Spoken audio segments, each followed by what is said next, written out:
All right, I do believe I am live. Welcome, everybody. My name is Paul. I am a endurance runner. I am an RRCA certified running coach, and this is my track marathon. Let me turn off some audio here. I'm making a mess of this thing already, folks. Can you believe it? Hard to believe. All right. My name is Paul. I am an endurance runner. I am an RRCA certified running coach, and this is my track marathon watch party, folks. In case you don't know what this is all about, I ran a marathon on a track last Monday, 105 and a half laps around a 400-meter track in an attempt to best my marathon PR time of 2 hours, 52 minutes, and 23 seconds. And it was an adventure, folks. I am going to be replaying the video from that experience as we roll through this live stream. But what's going to make this exciting is the fact that I'm being joined by so many of my YouTube running friends along the way. They'll be popping in and out and sharing their stories about their running adventures, and that's the part that I'm really looking forward to. So before we get much further into this, I'm going to start bringing in that crowd of people and introducing them as we go. So first of all, I would like to introduce Ryan from the Runner's Corner channel. How's it going, Paul? How you doing, Ryan? Hey, Paul. And also, I am bringing in, hey, Jen, who is Ryan's wife and the co-host of said Runner's Corner YouTube channel. I'm also very, very happy to be joined by Richard Runs Trails, who Hey, Paul.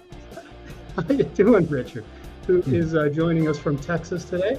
And lastly, so far, just to start the show off, we've got Brian from the Rosser Runs channel, another amazing ultra runner and amazing YouTuber. So, folks, there it is. This is the crowd that is going to take you through probably the first half hour or hour of the fun here. And what I would like to do is just give everybody a chance to say hello, talk about your channel a little bit, and all the fun that people can look forward to when they head over there and get subscribed, because everybody who joins me today is just running YouTuber par excellence. So if we can share the love amongst everybody, that just makes me happy. So at some point today, make sure if you are watching this that you are getting subscribed to these other wonderful channels. So Ryan, let's start with you. I would like you just to talk about Runner's Corner a little bit. And Jen, please jump in. I want you guys to kind of tag team this one. Absolutely. So thank you, Paul, and pleasure, everyone.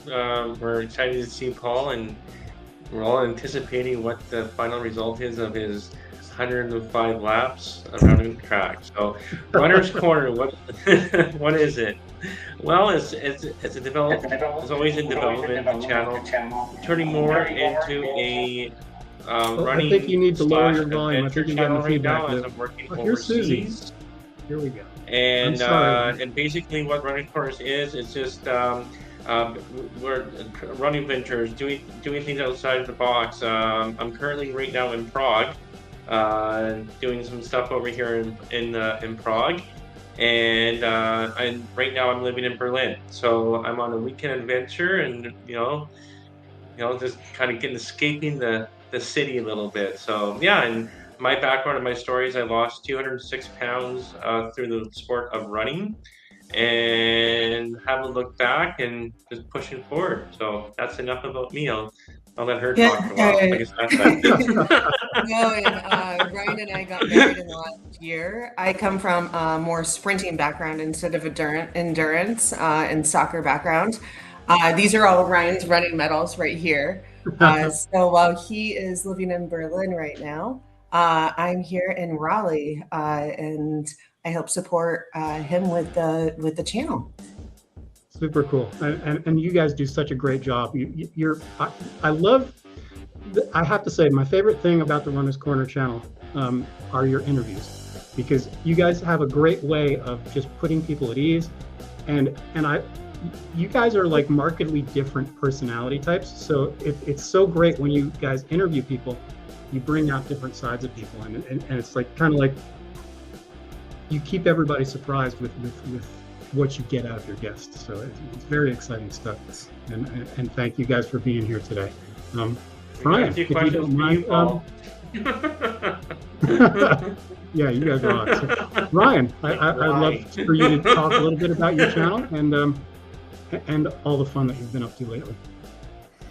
Yeah, first of all, say hello to everybody in the chat room. We got people from all over Paris, Castle, UK, like Seattle. Holy crap! Yeah, there's a lot of people joining in, and bear with me. I did not say at the beginning that if you guys have any questions along the way, I will answer everything with the exception of what was the final time. The only way you're going to find that out is by hanging around for 2.5 hours plus. So. Wow. Yeah. I know, I'm asking a lot of people. But if you guys are watching, even on a replay, just make sure that you say hello in the chat room there, and tell you where you're from. Like I think that's cool that when people post where they're from and stuff like that, because you get a lot of all over. Yeah. So I'm Rosser. I do Rosser runs. I'm an ultra runner. I concentrate in 100-mile and 100K distances. I have the same tragic background story as everybody else. Alcoholic, ex-military, went through a lot of trauma and stuff like that. Ended up becoming a fat alcoholic and started doing MMA, running afterwards, just to get cardio. Ended up liking running more. Lost probably about 70 some pounds or so. Got back into shape. My current adventure now is I'm training for 200K in June. And I'm going to try to do it in 3 days, and it's about 25,000 feet of climb on Roxylvania Trail. And I do dumb stuff like that. My channel right now, I do a lot of shorts because my time is limited in the world. So I like the vertical short stuff now, and a lot of it is around my dog Pacer. It's a husky, and when I do about 40 miles a week, he does about 25, 30 with me. And amazing. When I don't take him, he freaks out, but I don't want to kill the dog.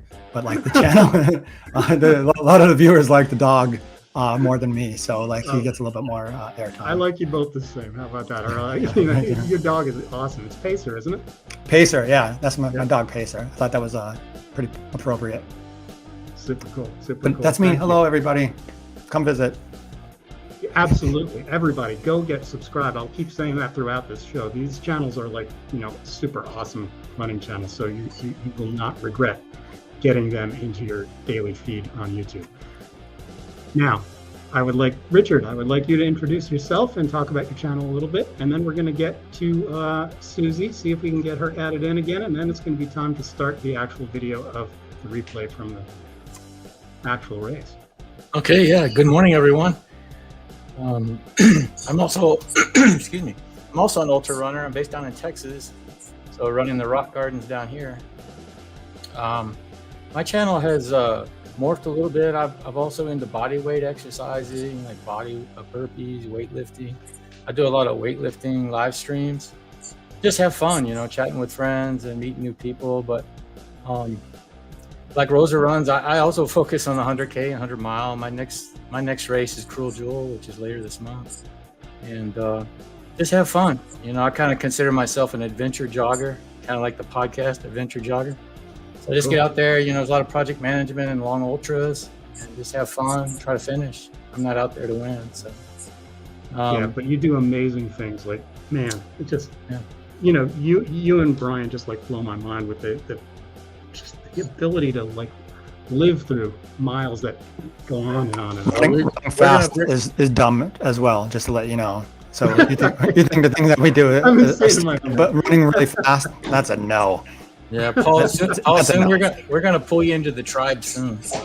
Oh, trust me, I'm doing my best to hide my next big, racing reveal, but it may come sooner than you guys expect. So. Yeah. Well, so cool. Hello to everyone, and looks like as was mentioned earlier, there's a lot of different people in the chat from different parts of the world, so this ought to be great. Yep, absolutely, absolutely. I'm so glad to see everybody joining us in the chat. Susie, you are currently muted, it looks like, but I see you. Yeah, I had all the technical difficulties you can imagine. I could not get in. Well, I am so super duper stoked that you made it in here. Thank you for being here. Oh, thank you for having me. Thank you for inviting me. So I am assuming, because I missed the beginning, I think we're introducing ourselves. So Exactly. Ivan, thanks. I've had a channel for 3 years now, a little bit over 3 years actually. And I post a lot about running, especially vlogs and race vlogs, and I just love running, and Paul is my coach. So, and we're friends too, so. Yeah, I failed to mention that. I do coach Susie and I do coach Ryan as well. So thank you. I promise to keep this shameless commercial very short, but anybody who's looking for a coach out there, or if you're looking for a personalized training plan, more so now while supplies last. Exactly. Just go to DevRunnerCoaching.com and you can learn all about what I offer, and you can get a free 20-minute consultation with me. All you got to do is just visit the website. Again, DevRunnerCoaching.com. Paul's great, guys. I appreciate that, Susan. All right, folks. So what I'm going to do now that we've got everybody aboard and everybody is kind of introduced, what I'm going to do is change the view here and try to make room for the video of the actual race day. And I'm just going to let the first couple of minutes play here, just where I'm actually talking. And then we can actually just start a chat amongst ourselves after I'm done kind of yapping about conditions on race day and all that kind of fun stuff. So let's see if this works. Your audio might be playing, and the music in the background might play over the video, folks. just let you know. Yeah. I'm here at the Pine If you guys Lake can track. hear that well enough, I'll leave the music in the background. It's about 6:25 a.m. Sun, I guess, has officially risen now. And here I am. I've done a couple of laps just to kind of get the legs moving. I've had my pre-gel, and I've got everything on the table over here to hopefully make it through this ordeal and earn myself a new marathon PR. I'm about to get this, the camera is hooked to this power bank, and I'm about to set it down on the track and hope that it doesn't rain, doesn't get the opportunity to fail me. Here you can see is the 50-yard line. Hopefully you can see that. This is going to serve as my start and ending point. My plan today is to go 105 laps counterclockwise, and when I hit the 105th lap here at the 50-yard line mark, I'm going to turn around, run to directly behind the field goal mark, which is 100 yards from the 50-yard line. Or I should say it's a quarter lap. And then I'm going to come back, cross again. That will give me my last half lap. So I don't get the big sprint finish. I do, but you know what I mean. It'll slow me down. I got to turn around. Hopefully my ankles will be feeling good enough to pull that off without losing a lot of time. So here we go, folks. I'm going in search of what is going to serve as my drop point for the camera to be able to capture as much as possible here. I did my best to trim this video down, but we'll see. Hopefully I'm not boring too many people too quickly here. All right, folks, we are 20 seconds from 6:51, and that's when I'm going to start this. Here we go. Was 6:51 the actual time that you wanted to, or was that just random time? It just worked out that way. 5, 4, 3, 2. So, Paul, what shoes are you sporting here? Is it the Saucony? What do you got on? Yeah, that's I'm wearing the Saucony Endorphin Pro 3s, which, oh my goodness, folks, if I've never raved about a shoe before, that's the one that's going to get maximum raves from me. The Saucony Endorphin Pro version 1 and 2 were really good shoes, but very responsive, very, not stiff, but not a lot of cushion. Like, they were all about maximizing your ability to move fast, and if you were running anything longer than a half marathon, they got, they beat up your legs pretty good. Version 3 is just, as you'll see, if you stick around long enough to watch this thing, you still feel great at the end of the marathon. It's just like in an unbelievably incredible shoe. But yeah. So do you are those the shoes that you're training in as well? Like how, I don't know how marathon people how they do you rotate shoes? Do you have like 2 pair that you're going through your cycle? Do you do 4 pair? Or is there certain ones for certain training days like hills or sprints? I don't know what you do. I just run dumb distances, that's all. Oh, yeah. I mean, for road, anybody who's running like half marathons or longer, generally you have a rotation of shoes. You've got your easy day shoe, which is going to be anything like a Hoka Clifton or something with a lot of squish, very soft, that you can't really run fast in, but it's more about protecting your legs and your joints. Then you're going to have like a daily trainer, which is something I can handle like. Here he comes. There's one. There's one. I have to go. 104 more to go. Yeah, exactly. So, and then you got like a daily trainer, which is like it can handle your middle speed stuff. Like if you go out for a tempo run or slower, it's going to absorb the miles, but it doesn't feel so heavy and clunky as a soft shoe. And then you've got like a speed day trainer, I'm so Saucony. I they pay me nothing, yet I sing their praises constantly. But like the Saucony Endorphin Speed, that entire line of shoes is just, it's light, but it's still springy. But those are the things that I'll train my speed days in and my longer runs in. And then I don't like to wear plated shoes unless it's a long run, because I feel like if you get used to the extra help you get from a plated shoe when you're training, you're giving away extra fitness. So I like to save them as much as possible for either just So did you run with 3 or 4 pairs in your rotation then for this cycle? Is that what you're saying? That's pretty much the way it goes. Yeah. And your race shoes, how much did you use them during training, or do you just save them for race day, like a race day shoe? Yeah, the race day shoe itself, I'll usually just only wear like once, like just to test, make sure it's comfortable, make sure it's not going to cut my heels or all that kind of fun stuff. But, yeah, tell me a little bit about like the approach from your side, Richard and Brian. I'd love to know more about Richard too, what he does with his shoes, because I'm interested since he does the big distances. Yeah, on the ultra side. Yeah, I do the rotation. I use the Hoka Speed Go in racing late, but I've been ultra many years, and I plan to switch to Ultra Olympus for my next race. So it's a big rotation for me because ultra is a 0 drop, so I go from 4 to 6 millimeter drop during the week to 0 drop, and I don't know, I think it helps me prevent injuries. I still get injuries in my feet, but so I do rotate them. I have quite a bit of shoes. My wife complains about that, so I never complain about her buying shoes, because I definitely spend more on shoes than she does. We have a shoe closet at our house. Yeah. That's awesome. Yeah, Paul, there was a I'm in closet with shoes and it stinks. So yeah, same thing. I'm glad I'm not the only one. Okay, good. John, what were you saying? Question in the comments: who was counting your laps? Okay, Brian. Oh my God. Don't tell the wife. He doesn't need to know. Paul, who is counting your laps for you? Oh, my watch. This is the Coros Pace 2, which has a specific track mode on it. And yeah, rock on, Ryan. And when you set it to pace mode, when you set it to track mode, you can choose what distance you count as a lap. So I just set it to 400 meters. So every time I came around the track, it automatically gave me my how long it took me to do that lap. So let me see if I can find it. I'm sorry.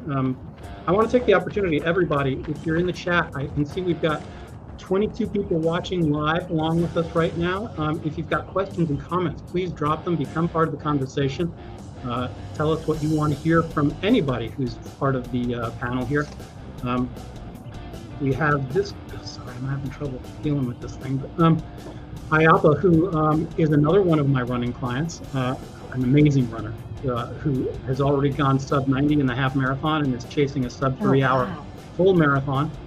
Very talented guy. Is asking about pacing and race strategy.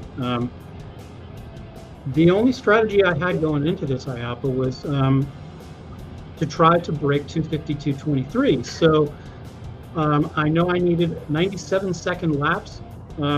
I went out trying to run 96-second laps to give myself a little bit of a buffer. I had designs, Superman designs here of trying to see if I could even go run a 2:49. So that's the way I started. Is gunning for 96-second laps. And, do you have a good, better, best goal in mind? And if you didn't hit that PR in your mind when you, not saying that you did or did not, because I don't know the outcome, but when you get to that point to where you're trying to PR and you know in your head it's mathematically impossible, like what is your mindset in that? Have you ever encountered that before? Because in ultras, like you just suck it up and keep going because you bottom out several times, Yeah. There is a point where I start shouting out the lap numbers when I run by, so it's not meaningless. Yeah, So I definitely always go in like with an A, B, and C goal. Number one is always, in this case, my secret A goal was 2:49. Just to let you know, now that doesn't matter and it's a done deal. But my B goal was 2:52:23 or better, which was would have been a new marathon PR if I hit it. And number 3 was just be competitive. Just keep on pushing as hard as I was physically capable of. I knew I was not going to walk away unless I really physically hurt myself badly. I knew I was going to finish it because so basically my C goal was walk away being able to say you ran a full marathon on a track. So that's sort of the span of the goals there. Susie, I want to hear from you about like what does your shoe rotation look like? And I'm going to catch up on some of these.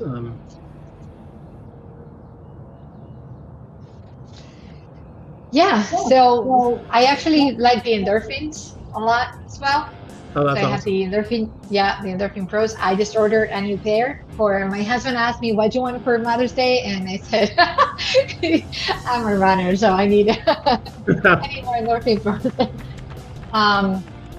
But right now I really need more shoes, to be honest with you. And you know these because you're my coach. I'm kind of in between where you're not hitting marathon training yet for a couple more weeks here. So right now I have the Nova Blast, the Asics Nova Blast. Oh, rock on. Good shoe. Which I use them for a lot. Most of my runs are in the Nova Blast. They're still going strong. And then I have the Endorphins. And I'm going to retire the ones I have. And then, actually, no, I have the Boston 9s too. So, yeah. Oh, wow. So I love the Boston 9s that are usable. I do because a subscriber sent me hers. Oh, that's right. Yeah. She sent them to me. When you retire your shoes, do you throw them away? Do you keep them in the closet? Do you have a display area? Do you bury them in the backyard? What do you do? Like that goes for anybody. Like I'm emotionally attached to certain ones, and it's like I don't want to shoot them like Old Yeller, or bury them or throw them away. So I do have some that are sitting, like they're flip-flops, from trail shoes to I can't do it. But other ones I do toss. So what would you guys do? Do you donate them? Because I know there's places out there that take old used shoes and things like that. Like at Spartan races, they donate all their shit. I keep always a pair of shoes that are, even though they're used, I could use them for something else. Like if I have to outdoor gardening shoe. That's what I do. I mow the lawn in my old ones. Yeah, I have a bunch that my old running shoes that they're slippers around campfires or whatever, Yeah, but honestly, I throw them away. Other than the one that I'm keeping for doing stuff around the house. Yeah, I just throw them away. they had a good life. I treated them well. They treated me well. It's just time to part ways. Say a prayer, light them on fire. Yeah. I have, so the ones that the subscriber gave me, the Boston 9s, they're actually the Boston, the 125th anniversary, the blue and yellow ones. So those actually, I think once I have to reach, they're new because she never used them. So I think I'm going to keep them for sentimental reasons. But other than that, I just throw them away. Cool. How about you, Ryan? I know you've got a little bit of a connection, or you at least used to have like a shoe connection. So I'm very curious to hear what is part of your your running lineup and what you're excited about. Yeah, well, first I can hear. So in Prague, they have the clock that goes every hour. So I can listen. It's going right now. If you guys want to hear it, see if you guys can hear it. So.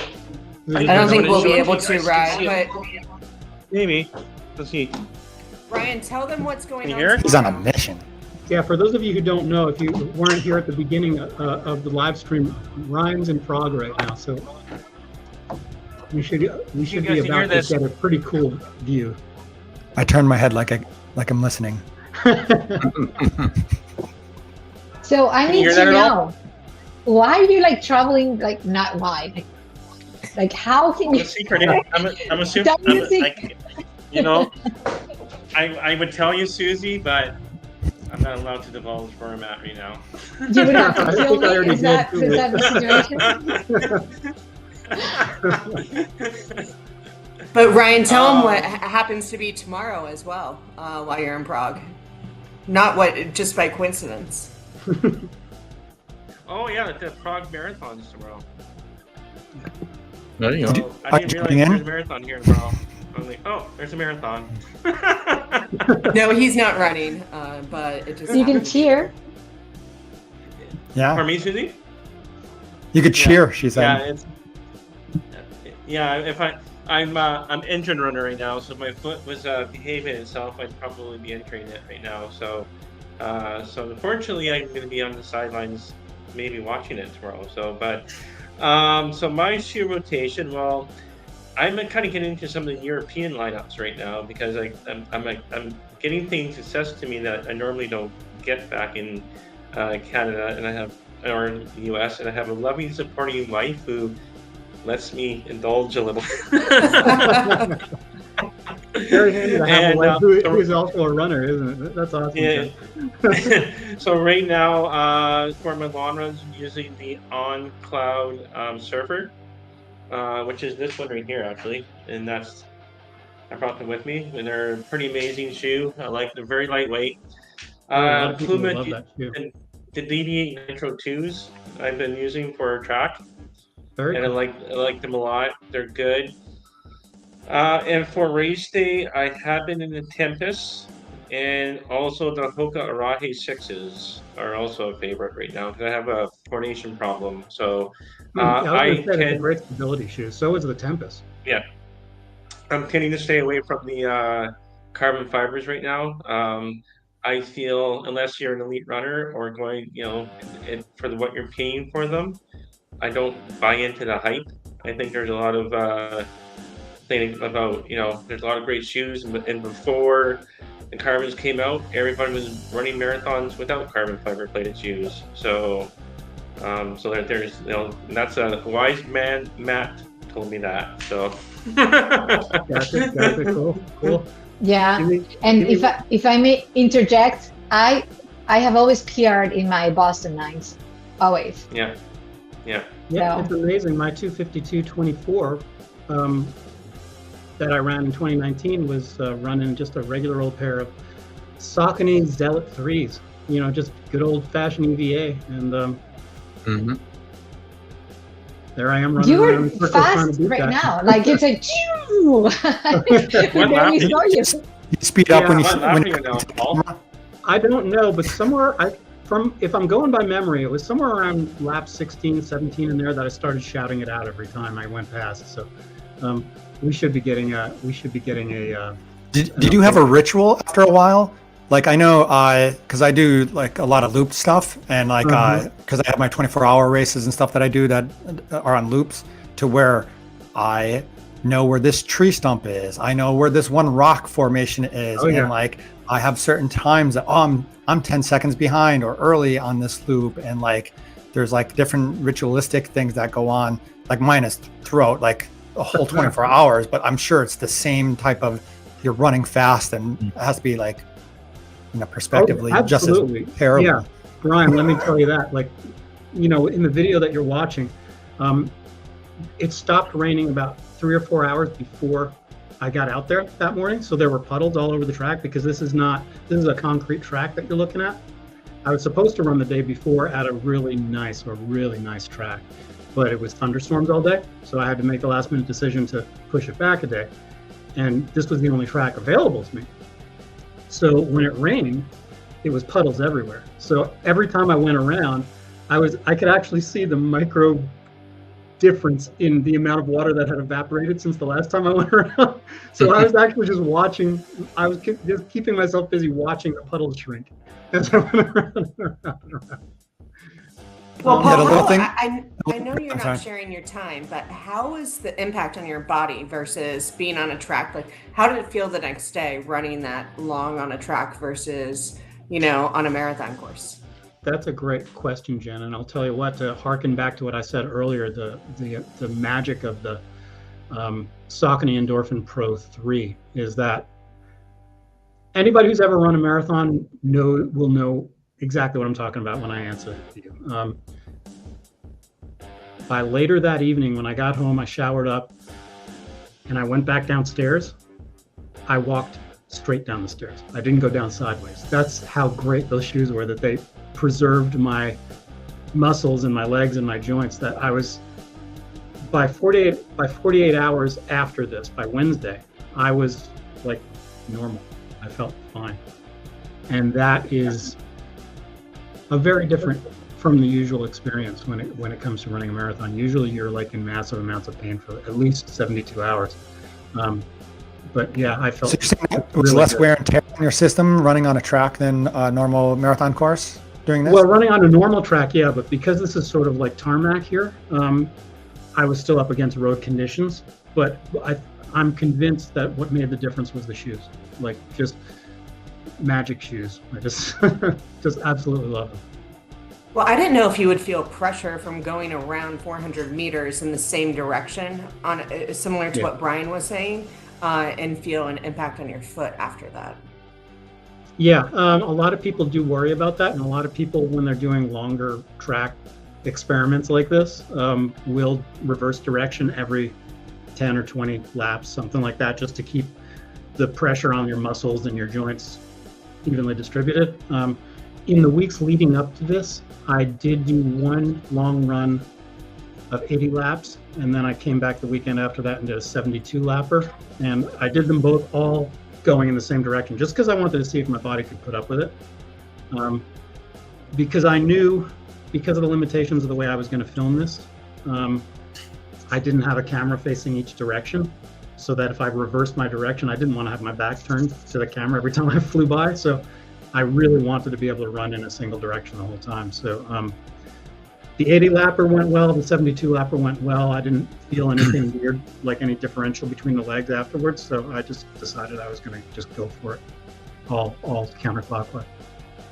How was the grabbing? How often did you grab drinks and like like fluids and gels and all that? Yeah, cool. Let me answer this first, because it's been hanging around in the chat for a while, Dan. Temperature at the start line was 46 degrees. It was unbelievably ideal. That's perfect. I don't know. It sounds like, I don't know. I guess I'm not shouting out the numbers yet, but 46 degrees out there, so perfectly ideal racing conditions as far as I'm concerned. It climbed, by the time this was finished, it was up to about 55 degrees. So basically a perfect day, a miracle day in North Carolina for May 1st to be able to run in cool temperatures. Like, the odds of that happening were like probably next to zero, but I got lucky. So Susie, to bring it back to what you were asking, as far as liquid, you probably can't see it well, but I was running with a handheld, and when I showed the table before I started running, I had one in my hand, and then I had 3 more like 18-ounce bottles that all contained 18 ounces of water mixed with different concentrations of Tailwind, the tropical flavor. Which, so the first 2 bottles were 2 scoops of Tailwind, which is 200 calories, and each scoop has 35 milligrams of caffeine. So I had 70 milligrams of caffeine in the first 2 bottles, and then half that in the last 2 bottles. And gels, I ran with a mixture of goo and Cliff gels.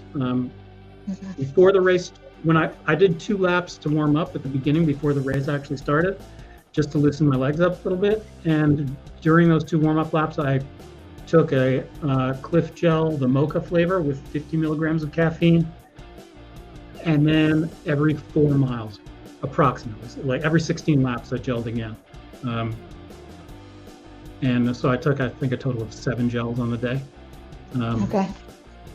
And I only took 2 of those gels that with 50 milligrams of caffeine, and all the other ones were just 20 milligrams, because I know that's a ton of caffeine. Yeah, do you train with caffeine? That was going to be one of my things. Yeah, because if I don't train with exactly what I'm using in the race, then I know I'm in for trouble. So yeah, just to make sure that my stomach had a chance to adjust. So Paul, how'd you do on the first 5K? It looks like we're at 22 minutes. What was your first 5K time? Do you remember? I don't know. I do know what my half marathon was it sub 20 or? I know for a fact that I was holding to 96 and 97s without fail for the first at least 10 miles. Oh wow! So yeah, just to give away a little bit, but yeah, the one thing that I did notice by the time I was like 15 laps in, even, was my hips were giving me trouble. Like they were tight and they hurt. And I was thinking to myself, okay, just ignore it. just chill out. Maybe it'll cool off. Maybe it'll calm down. But yeah, it never went away. It was there for the entire race, and I was just waiting for it to get really terrible. But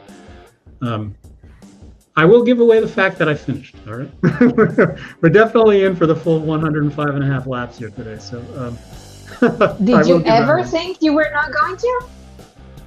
Yeah, there were a couple of times where I thought I was done. It's perfect. Though you want that. That means you're pushing yourself to your body's like, oh shit, you got to stop. Exactly.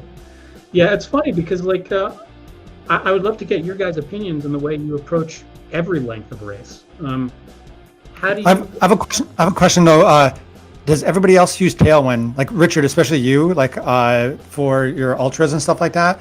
I know I discussed it before on some of our live streams with Paul and Susie before, but I have trouble eating, of course, when you're running like long distances and stuff like that, and that's like a hard nut to swallow, shell to crack. I don't know what you want to call it, but I was like, I could do a lot of stuff liquid wise and get liquid calories and try to cheat the system. That's what everyone tries. And like I was doing a lot of Tailwind, and after like mile 20, 25 or so, my body like rejects Tailwind, where it makes my stomach upset really bad and I can't handle it. So usually I have half Tailwind, half water for the first like maybe hydration pack worth, and then after that I just either bleed through like Gatorade or just plain water in there, because Tailwind doesn't work my system after like a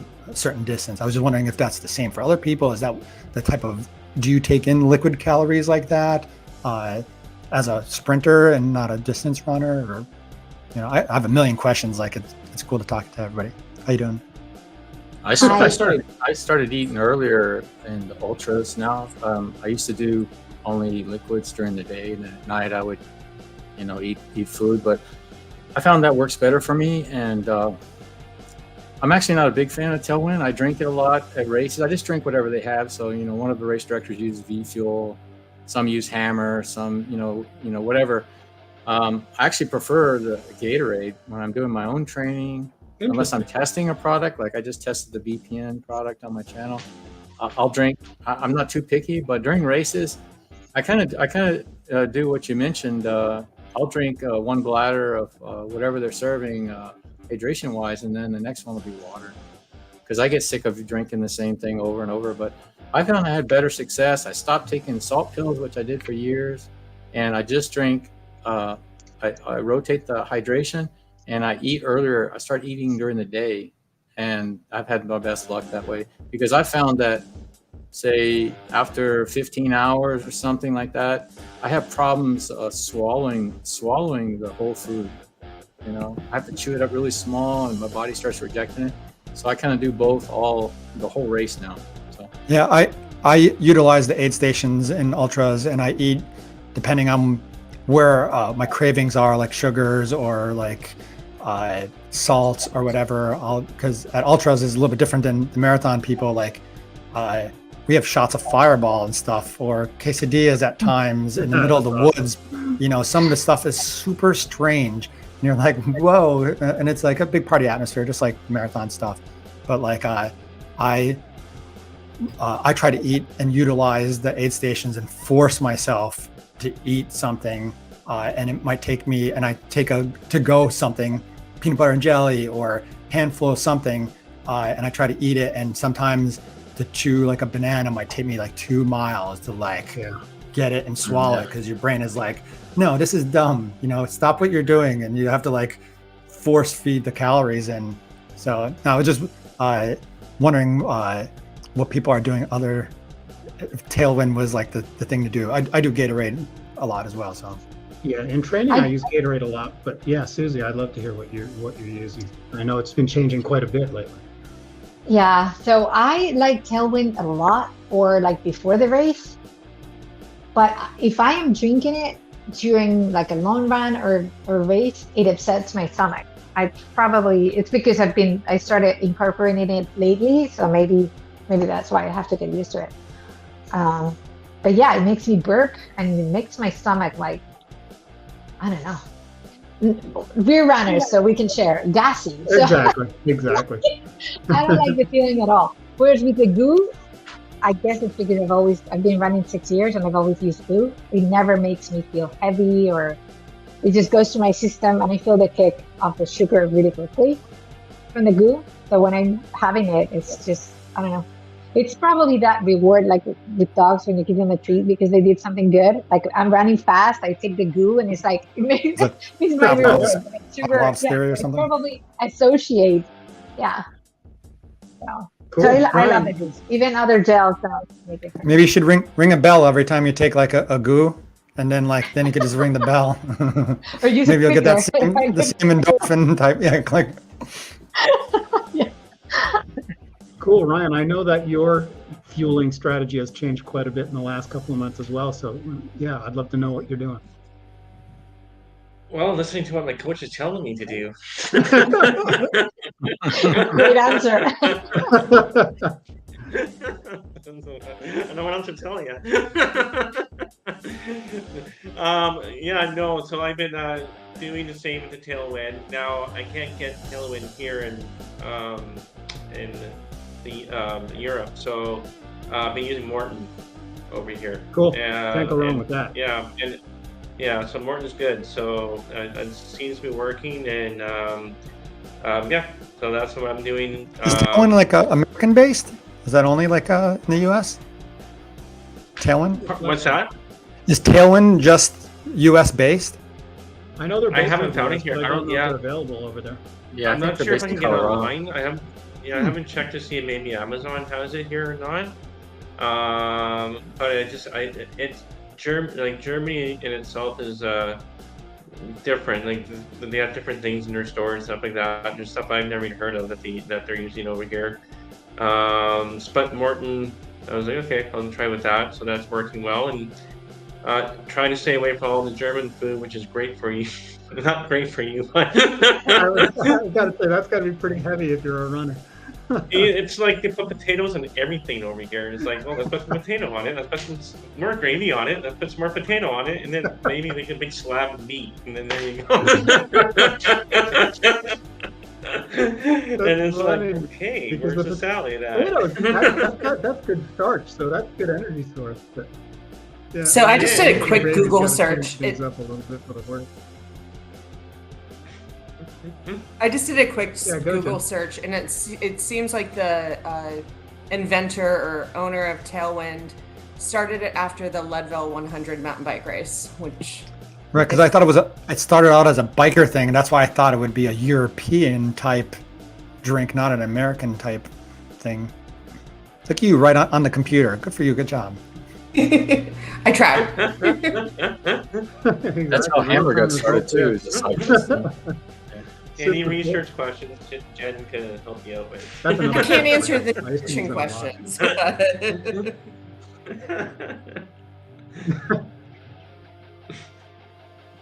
Cool. So, yeah, Richard, what do you got coming up as far as racing plans go? I want to get everybody to answer this one. Yeah, I have Cruel Jewel, which is in northern Georgia, and it's a challenging one. It's 106 miles, like 33,000 feet of climbing and descent, and it's got the Duncan Ridge Trail, which some say is the hardest trail in the southern U.S. You know, that's the same trail they use on the Georgia Death Race, and in Cruel Jewel, you have to do it twice. So, Isn't GDR 77 miles or something like that? yeah, Georgia GDR? Death Race does it one time, and it's like in 70 mile range. But I've got that coming up. The last couple of years, I've been doing more of the mountain races. I've done several in Arkansas. And Texas is pretty flat. We have a lot of ultras here, but they're pretty flat. They're just what we call rock gardens, a lot of rocks and stuff like Bandera and, Rocky Raccoon. So I do those a lot because I've been trying to get into Western states. I'm my 4th year in the lottery. So this year I have 8 tickets. So let's see if I can get in. Western states Your odds are going up every year. So. Marathon. Yeah, Western States is a Boston Marathon for ultra runners, just for the marathon people. Yeah, So for 100-mile people, like that is the race that you want to get into. Like that's our Boston Marathon. Yeah, exactly. And the bad news is there's about 6,000 people that want to get into it every year, and the Forest Service only lets 300 or so. So you have to qualify. You have to do a 100-miler that's a qualifier every year to stay in the lottery. So the first year you get 1 ticket, and the second year 2 tickets, so double. So if I don't get in this year, next year I have 16 tickets. So it's a race from Squaw Valley to Auburn. It goes through the Sierra Nevadas in the Bay Area. So that's what I got going on. I've slowed down a lot. I used to do an ultra almost every month, but now I've got one this month, and then my next one's not even until November. I'm doing Penhody in Alabama, which is another iconic one on the we call it where Paul lives, the Beast Coast. So so I'm looking forward. So I haven't done any in the East Coast. So the one in Georgia is my first one, and then I plan to do the one in Alabama later this year, and then next year I'm going to do New Business 100, which is in Tennessee. So I'm kind of working my way up the East Coast now. Ultra Trail Steven has run that one a few times, hasn't he? Yeah. And I also want to go to Pennsylvania. I want to do in Eastern States, and there's a bunch of cool ones up there. Yeah, too. Eastern States, I've run that 7 times. That in World's End, it's the PA Triple Crown. There's a Heiner 50K, World's End 100K, and Eastern States 100. And that's like the PA crazy, like the rocks are terrible, and it's great. Well, I heard that the hardest parts of the AT trail is Pennsylvania and New Hampshire, so I can imagine it's pretty rocky. I've always heard that Connecticut is like the rockiest, biggest mess on the AT, but I guess they don't really Sure, have all a lot sucks. Of yeah. Exactly. If you're doing a whole AT, I'm sure it's an adventure. That's awesome. So, Brian, what do you got coming up race-wise? I have 200K coming up in June, and that's my own adventure. I did few years ago, my running partner and I, we did the Loyal Sock Trail in Pennsylvania, which is like 12,000 feet, and it's on the World's End course and stuff for the World's End 100K. And we did it in 24 hours just on an adventure hike. And then I saw some type of video and was manically inspired, and I texted her and I was like, yo, you want to do an out and back on that? And we did it for, we do a lot of stuff for suicide prevention. I was in the military. I have a lot of friends that didn't make things. And so I do a lot for suicide prevention. And so I used that as a fundraiser, and we did that. And I was like, yo, you want to do an out back? And she's like, that sounds dumb. Let's do it. So she's like my logistics coordinator and my navigator and stuff like that. So she gets everything together. We have friends and family coming on different aid stations. We're going to do it. We're going to try to do it within 3 days. It'll be 135 miles.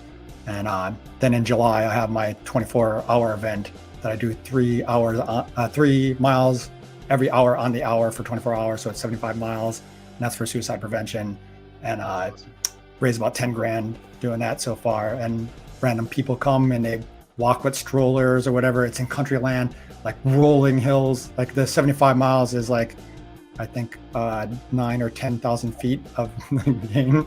And it's on like backcountry roads and stuff like that. So it's not like technical, but people come and walk for like loved ones and honor them. And like, I just tell them, the hills pay the bills. They'll enjoy the views. And I don't, and they have to push up these like big, like hilarious. But I do that in the 24-hour time. That's in July, and I'm just doing adventure things. And I think maybe next year I'm going to do like Eastern States again and do a couple like 1 or 2 other 100-milers. And that's if my body could handle things. I have a bucket list when I'm 50 to do the PCT. So I'm trying to like keep my body like walkable. Exactly. Yeah, as long as you can move forwards in some fashion. Yeah, that's all I need. I don't have to run fast. Like what you guys do, I think is like dumb. Like running really fast. Like, ooh, man, because I've run a bunch of marathons and like I could run a 50K and like feel better, or even almost my 100Ks, except for my feet maybe, depending on what trails they are. But like, I feel better than running on a marathon because I can't like get out of a chair and stuff after running marathons and walk upstairs. Like, I'd rather climb up mountains. I think the hardest distance is the 5K. Because a 5K is max heart rate the whole way, So yeah, I don't know if those shorter distances the worst thing in the world. Yeah, but let me. I want to ask this I want to have everybody weigh in on this: the difference between training for a marathon and an ultra. So, the only thing I know about this, I'm more than happy to admit my ignorance when it comes to the ultra world. The only thing I know that is a huge difference between training for a marathon and an ultra is that when you're training for an ultra, running not just a long run once a week, but going back-to-back long runs on a Saturday and then a Sunday is kind of like a thing. That just scares the shit out of me. So, how do you deal with that? Like Richard and Brian, like for all of us sort of like near 26.2 mile runners, how do you take that step up? What are the biggest differences in training?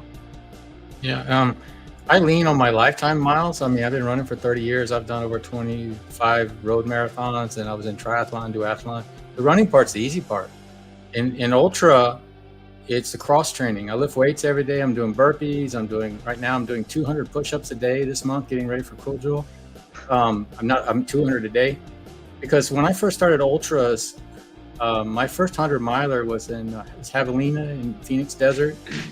I made it to 82 miles and my lower back gave out. I was leaning forward, had to pull out of the race. I had enough time to finish. But after that, I really started really hard cross training. I've got a ski erg machine, which kind of simulates hiking poles, which I often use late in races. So I'm Nordic skiing almost every day. So the cross training is a lot more important than the running. This week, I've been hiking with a ruck. I've got a 20-pound and a 30-pound plate that I hike. So a lot of times I'm doing, like these last few months, I've been doing more hiking miles than running miles. That's amazing.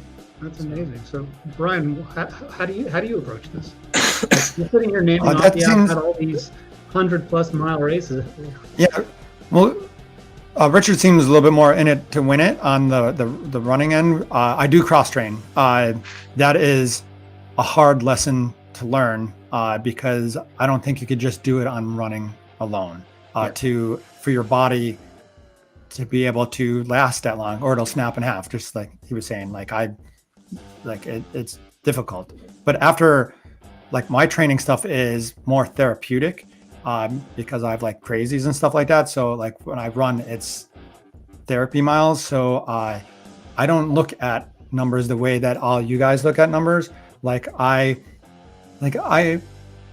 am concerned with mileage. Like, I want to get a certain amount in per week. I don't care about pace. I care about mileage and elevation and time on feet.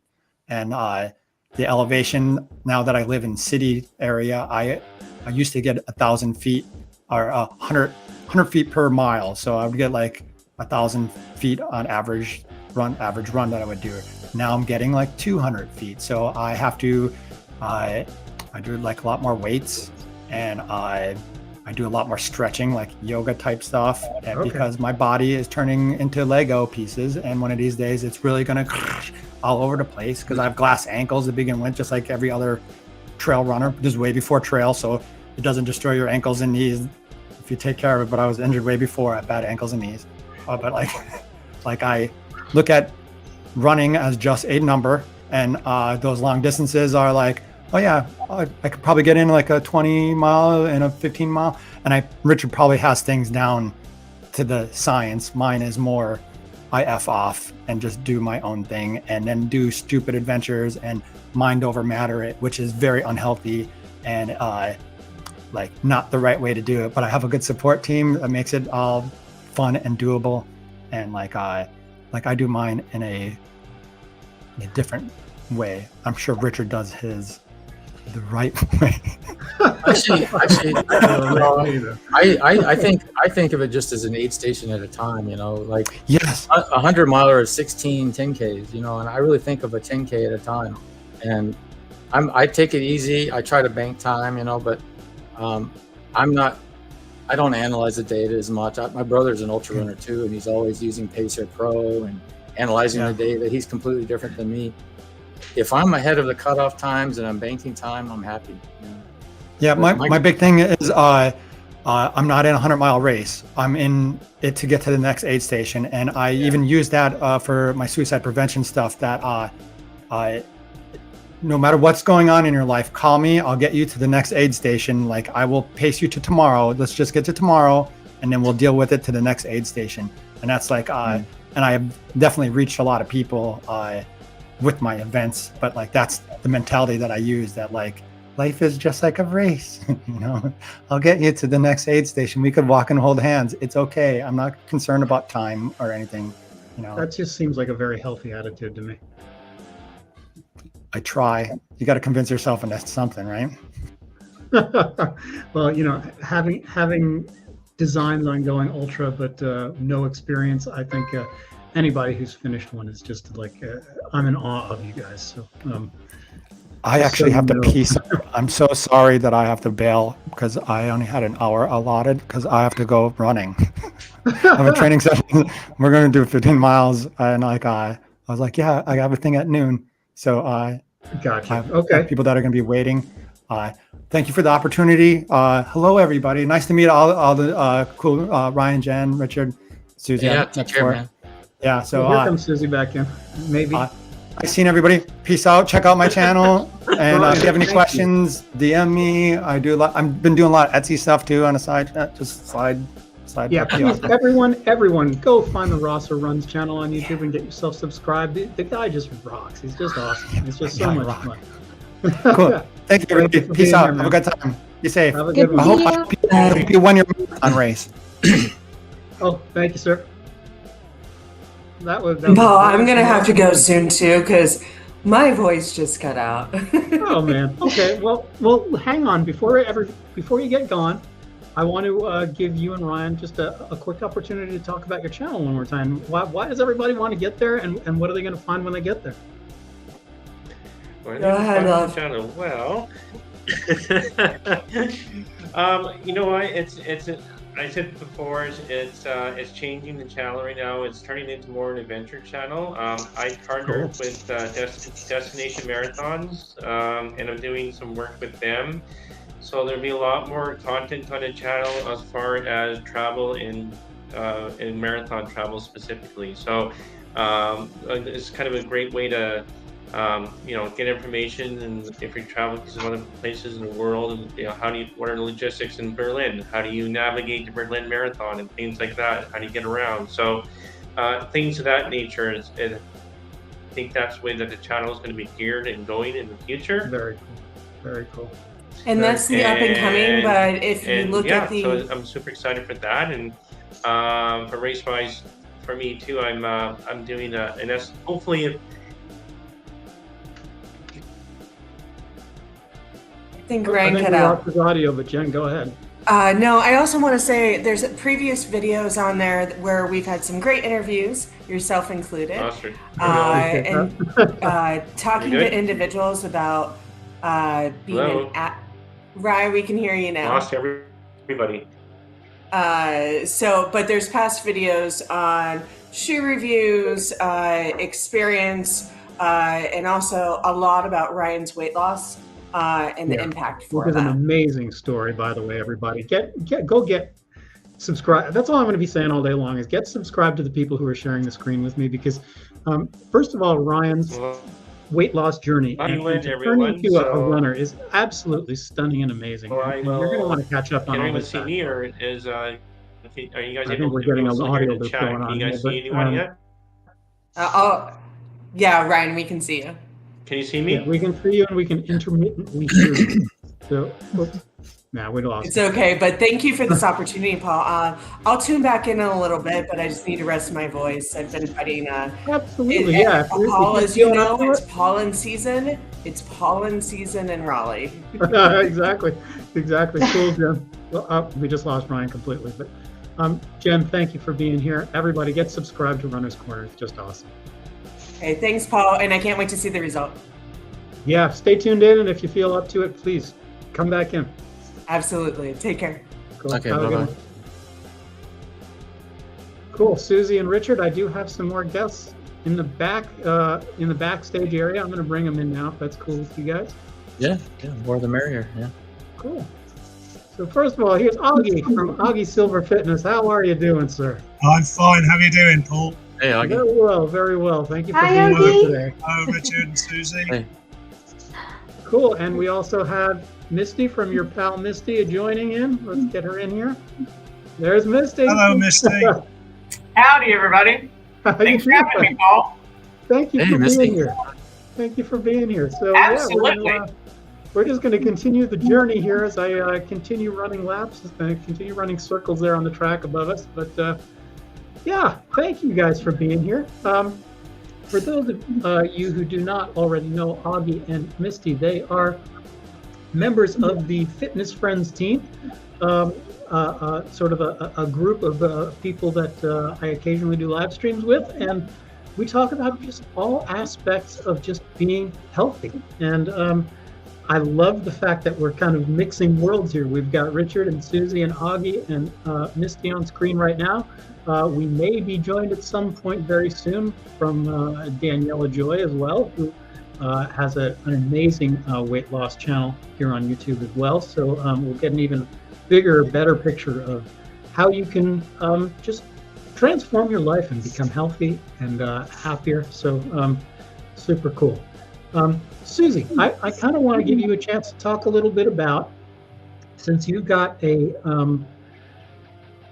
marathon coming up in October, just to kind of bounce off of what Brian and Richard were saying before, the differences between training for an ultra, which to me, I don't know anything about the ultra side, but what are you looking forward to in your marathon training coming up, which is going to start in June? So I'm gonna pull a Brian right now. I'm gonna say whatever you want me to do. That's what I'm looking forward to. Good answer. That's hilarious. You know what though? I'm looking forward to learning more about how to fuel properly, like eat the food that's going to fuel my long runs, how to fuel during the long runs, how to hydrate properly. I really want to learn more about that and really nail it down because I don't think I have it nailed down right now. Yeah, that's always a moving target. Yeah, and I'm just looking forward to having fun. I just want to have fun. Like, I do want to get faster, but if, in all honesty, if you told me you can pick being completely miserable during your training and hitting your goal or not hitting your goal and having fun, I would choose having fun and not hitting the goal. Absolutely. Like, it's more important to me, so. I'm right there with you because I think keeping things fun, keeping things interesting helps you go long term. You're not thinking in terms of my entire reason for being revolves around what happens in the next 2 or 3 months. It's just, it becomes a lifestyle. It becomes something that you sustain and you're happy to sustain. So great stuff there. I think that's a great jumping off point. Augie and Misty, to talk about nutrition in general in life.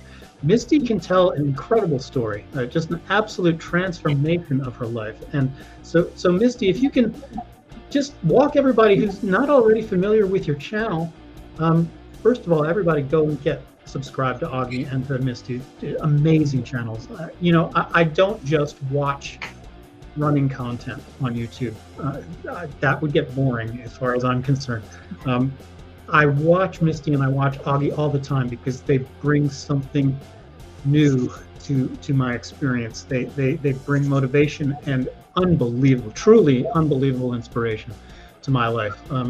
Misty, talk a little bit about where you come from health-wise and the entire transformation of your life. Sure, yeah, absolutely, Paul. And thank you for having me, and thank you for everybody who's here and everybody in chat or catching the replay. I hope you got that PR, Paul. I'm going to stay here to watch after, too. But yeah, so my name's Misty. My channel is Your Pal Misty, and I started it even before I started the weight loss journey. But on February 2nd, 2020, so before we really knew anything big was happening, I decided that I wanted to drop weight because I had gotten a new position at work and I was supposed to be traveling. That was the joke on me. Now I don't go anywhere, but I had already started to lose the weight and started to feel better. So over the course of just now over 3 years, I'm down almost half of my body weight. So I started at 330 and I weighed in at just over or just under 170. So almost 165 pounds lost and almost weighing that much. Predominantly doing a keto low carb style of eating. And then I do boot camps with another one of the fitness friends who can't be here today, my coach Kirsten over at Home Quick Fit Home Workouts. So I do workouts with her 4 or 5, 6 days a week if I can. And the fitness, not necessarily running. Like you said, I'm the same with you, Paul. I don't necessarily run, but I love watching your channel just for the motivation and inspiration. And it did give me out there running, to be fair, right? I have run a little bit. But yeah, so just doing all of that over the last 3 years, I'm just learning and growing and sharing and hoping that others enjoy following along. So.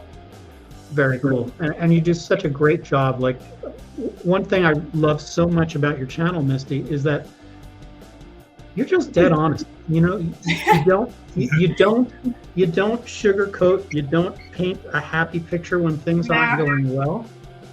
And it's absolutely wonderful because there's in a journey of the magnitude that you've taken on, there's going to be ups and downs. And for people to be able to follow along with you, I think it does a lot more than just painting a rosy picture all the time, because people realize other people are going through those rough times too. And for every gain you make, there's always going to be small steps back. But you are just so motivated and you just keep going anyway. And to see that you've come this far and you're still carrying this wonderful attitude that allows you, like every time I watch you, I have no doubt you're just going to keep, every time I see you, you're going to be that much closer to your ultimate goal. And you inspire me. Like, I just can't put it any other way. Like, I go out there, I have those mornings where I just don't want to roll out of bed. I don't want to run. But then I think of everything you've been through, and it gets me out the door. Yeah, well, and I appreciate that, and that's why I share what I share, and that's why I try to be as open and honest as I am. I'm going to be, my word of the year, I have a word of the year. My word of the year is fear, and one of the things that I'm afraid of is being vulnerable and sharing openly, but I know when I see other people do that, just like you do talk about your runs, and sometimes you kind of hate them, but you say that and that you did it anyway. And I think that's the important message for people to hear and see. Like, there were so many people. I lost my father last year at the end of October, and the day after he died, I did boot camp. And they were like, "Why are you here?" And I'm like, "Where else would I be? This is my lifestyle. And I feel better if I wake up and work out." And I especially enjoy, like y'all were talking, right before I joined, enjoying the workout that you do, the run that you do more often than not is really key. You have to switch it up. You have to do different things. And so sometimes I run a little bit because it's a different thing for me to do that engages my body and my brain in different ways. And I think people following along for the last, however long, some have been with me almost the full 3 years, and they've seen that. It's really easy on social media to see progress in 30 seconds and forget that it's hard. But I like that people can follow along and see that it's not easy. And I'm okay to tell you that, but I'm going to do it anyway because I'm worth it. And so are you. Mm-hmm. Thank you. Thank you. That's awesome. I love that little addendum on there because it's so true. You're so awesome. You're just a great person. You're such a positive influence, and thank you for being part of the fitness community and taking the chance to be vulnerable, even though it's, that fear is there. Augie, I want to give you an opportunity to talk about your fitness journey and how you decided to become a fitness coach and all the people that you're helping now. Just share your entire journey so that people get, so that people will get your channel and get subscribed, because that's what we want here. It's a long one. And if you're wondering why I've got our flag behind me, whichever side it is because King Charles III was coronated today. Mm-hmm. So that was anyway. So my journey started really in something like 1965, 1966. So way before you were all born. So I was a little schoolboy, and I always enjoyed playing football or soccer, as you know it, and it developed from there really. As I got into my teens, I played more and more football, but other sports as well. I also did gymnastics when I was a teenager and trampolining, and I wasn't too bad. I wasn't anywhere near Olympic standard or anything like that, but I wasn't too bad.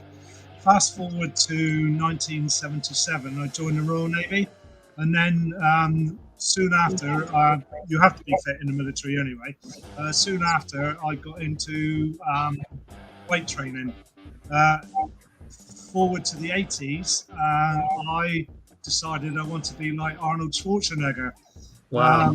Bit of a pipe dream because there's no way that I ever was. I now know that, but I've weight training and lifting weights, resistance training has been my major way of keeping fit, as well as doing, when I was younger, I did team sports like football, I did a bit of rugby and cricket, which you may not be familiar with. So I was always sporty. And when I got into my 30s, it was still resistance training, etc. And then into my 40s, resistance training still. By the time I got to my 40s, I started having really serious problems with my hamstrings. So I gave up my early 40s, I gave up team sports because even just kicking a ball was hurting. So I realized, okay, I'm now in my 40s, I just do stuff I can do. Fast forward into my late 40s and my very early 50s, I was still working out, but one of my biggest problems was I was still eating like I was in my 20s and 30s. You know, and when you're that age, you can get away with eating a little bit of junk and whatever. But once you get into your late 40s, your 40s and your 50s, and my waist was expanding, and I put on about 2 stone in weight, so that's about 28 pounds. Wow. Okay. And I decided I needed to do something about it. So I have you heard of the program called Insanity? Yes. So there was a program called Insanity. So I did that. I actually managed to achieve that. Got through it, although it was hard, and I managed to lose all the excess fats that I gained. Super cool. So, and then at the age of 57, I was working away, and I thought, do you know what? I'm going to get my personal trainer qualification. I was working down in London, which is to the south of where I actually live, and I did it in my spare time, as well as doing a full-time job. Fast forward to now, and I now manage a small gym. I've got a number of clients. The eldest is 76, the youngest is 33, and believe it or not, out of all my clients, I've only got one male who was my target audience. The others are females. I think it's because male ego. I seriously believe that it's possibly the male ego, you know. But one of my biggest things is, a couple of things is, one, women should not be afraid of resistance training. They are not going to look like men. Okay, and I've spoken to Kirsten about this as well. And you may have seen my videos with one of my clients, Claire, on and she's very strong. But also the others, they all gain benefits from resistance training, which Absolutely. they excuse me, never would have done before. Excuse me, I've got a bit of a cough. Plus also for the older clients, you know, I've got one who's 2 who's 68, one who's 69, one of them's male, and the other one who's 76. And they just, you know, they don't want to look big or anything, but I go round to their houses and I teach them the exercise that within their limits. And that's just it. As we all get older, we are not in our 20s. If I try giving them something that, you know, somebody could do in their 20s, I would kill them, to be quite frank. But I sort of like, you know, we use just resistance bands and light weights and stuff like that.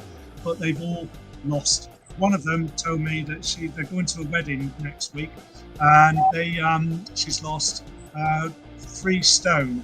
So what's that? 3 times 14. So what's that? 42 pounds. Yeah. Since January. All right. And Mister, you come up with something very, very interesting and said there are no quick fixes. Exactly. It's all about a lifestyle change, as far as I'm concerned. It's got to be a lifestyle change. And what I loathe, right, is these celebrities. I hate that word. These people who just happen to be famous, who sell these, you know, lose £10 in a week, blah blah blah blah blah. In other words, give me your money, and it's all fake. Exactly. It's all got to be about just the long-term staying healthy and learning to enjoy that way of living. And that's another thing Mr. come up with as well, is you've got to enjoy what you do, because you will fail. You will fail. I'm not a runner. As you know, Paul, I'm not a big runner. I have done it in the past, but I've never done marathons or anything like that. The most I've ever run is probably about 10 miles. But that's why I appreciate you being on, not only here today, but also being part of the Fitness Friends, because you bring the new perspective. You know, it wouldn't be interesting. It wouldn't be an interesting group of people if we were all just talking about split times on a long run. You know what I mean? There's more than one way to be healthy, and I love your perspective on that. Yeah, so, and I'm sort of like my channel, I've started doing less workouts now, but I've been doing more sort of like education type stuff. I don't post so much as I do because I've still got my other jobs as well, and it takes a lot of time researching, and I want to make sure I get it right. So that's basically my background, and I'm still going. I'm 62 years old now. I'm still going to go for as long as I can. Hopefully, I've got about another 20 years left in me, but we never know what's around the corner.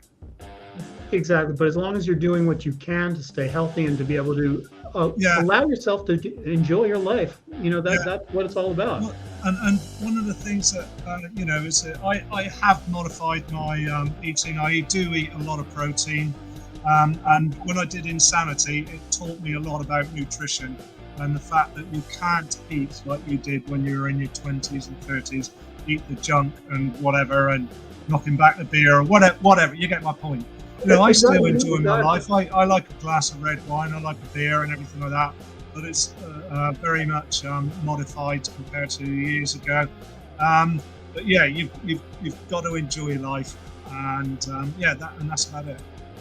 Exactly, and I think you exemplify that very well, sir. And Misty, unbelievable. Richard, I want to pull you into this conversation because again, you bring yet another perspective that I know nothing about. Like when it comes to fueling or ultra marathons, when you're going out there for, you're going to be running 100+ miles in one shot, and you're going to be climbing mountains while you're running. What does that take nutrition wise? Like I know you're all about protein powders and all that kind of stuff too, but just in general, like when you wake up in the morning, take us through your eating day to be able to fuel the amount of exercise that you get in. Yeah, my eating during the day for training, I do focus mostly on the protein. I'm 200 pounds, so I need 200 grams of protein, 1 gram per pound of weight, so at least 200 grams of protein per day. And I usually have to supplement that with like whey powder because, to eat that much, you'd have to eat a ton of chicken and beef to try to catch that. Yep. During the races, though, I target 250 calories per hour. That's easy in the early parts of the race, because you're taking a gel or, eating what you can get at aid stations. But later in the day, it becomes harder because your body doesn't really want to eat. And you get tired of eating, stuff like that. But you just have to, use liquid nutrition, hydration drinks, and combination with food and soup. You want, but the target is at least 200 calories an hour. And I typically, during the race, when I'm running, if I'm not in an aid station, I usually try to hydrate or eat something when I'm going up a hill. So that's interesting. Why is that? Because I'm slowed to a hike. Now, if it's a high elevation race like my next one, I'll be hiking most of the time. But if it's a race like in Texas where it's very runnable, I'm back of the pack, but even the pros, they'll hike uphill. So it's a good place for hydration and nutrition when you're hiking up, because you can get things out of your pack and you can keep your same pace. So. I got you. Yeah, because as we watch the video here, I come flying by again. I'm just trying to maintain exactly the same pace for almost 3 hours. And I'll tell you what, it took a little getting used to, just even trying to reach into something as simple as reaching into a back pocket to pull out another gel. Yeah. How hard can it be to pull something out of your pocket? But when you're moving that fast, it's kind of tough. Yeah. I got a question for you, Paul. Let's put you in Kipchoge's shoes in the Boston Marathon, running a 4:37 pace, and he misses his bottle on the table. Yeah, would you turn around or just skip it? I think it very much depends on how deep into the race you are. Kipchoge knows better than anybody, but even somebody at my age and lack of eliteness knows that when you're fueling for a longer race like a marathon, you want to, even though you have to maintain a certain amount of calories per hour, like you're saying, 250 to 300 calories per hour that you have to take in to try to stave off that wall where you're just going to run out of carbohydrate and you're just going to crash. That's one thing, but the early stages of a race, it's a lot easier for your body to absorb those calories because your body hasn't gone into crisis mode yet. So this lining of your stomach and your your whole system is more capable of bringing in those calories and utilizing them rather than the later stages. So if I missed a bottle in the first few miles, I would probably take the hit and stop, turn around, go get my bottle and drink it, as opposed to, if I'm 20 miles in, 21 miles in, and I fly past it, as long as it's not super hot, let's say that too, as long as I'm not really dehydrating because of heat, then I'm more likely to just keep moving and just think to myself, I'll just catch up on the next one if I can. Ideally, you don't want to miss any of your nutrition. You don't want to miss any of your hydration, especially on the hotter days. But yeah, early on, I'm going to stop and I'm going to turn around. But yeah, I don't want to get into too much of the running geekiness of Kipchoge's performance at Boston, but I want to keep the discussion to where Augie and Misty aren't just going too glassy-eyed with us geeking out about it. I actually have a question, if y'all don't mind, because y'all do please. these, even just a marathon. One of the problems that I have, and one of the reasons that I'm even scared to try anything farther, is I can't even eat before a workout. And I have trouble staying hydrated during a workout. It makes me so nauseated. What tips could you give someone like me to do something more endurance? And I don't normally eat sugar, which I would be okay with that for an endurance, boost. Like, it's not that I don't feel as well, but if I burn it off, then it's fine. Like if I know I'm going to have sugar, I know I'm going to go for a walk or work out or something afterwards, right? So I understand the concept of using it for the energy, but I'm worried that I'm going to get sick and to my stomach if I try to ingest a gel or a soup do you have anybody that goes through that, or what tips, tricks? No, that's very common. You have? Yeah, that's actually very common, Misty. Okay. Even Susie, who hopefully will be returning in a little while, can address that, because when we first started working together, knowing that her ultimate goal is to train for the marathon in October, a lot of people are just not used to taking in, like Richard was saying, ideally you want to take in 250 to 300 calories per hour while you're exercising at a high, when you're burning hot. And that doesn't just, for some people, that comes easier than others. Other people just can't do it at first. But the good news is that your gut, the entire system, is trainable. And that can change over time.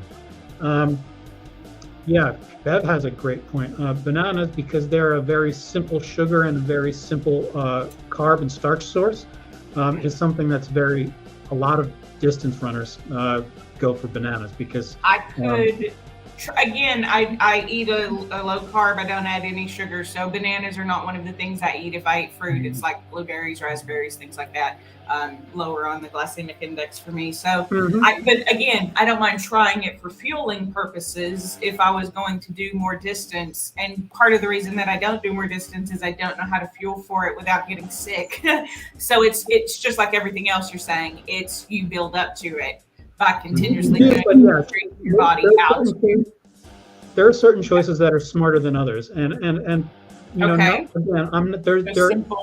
I'm not trying to plug a particular brand or anything like that, but fuels like Tailwind or UCAN, they're Scratch. There are a lot of sort of runner-centric fuels and brands out there, but what a lot of them have in common is, unlike Gatorade or Powerade, where your calories are coming from just straight up sugar, where it's like a fructose, glucose, maltodextrin type of mix.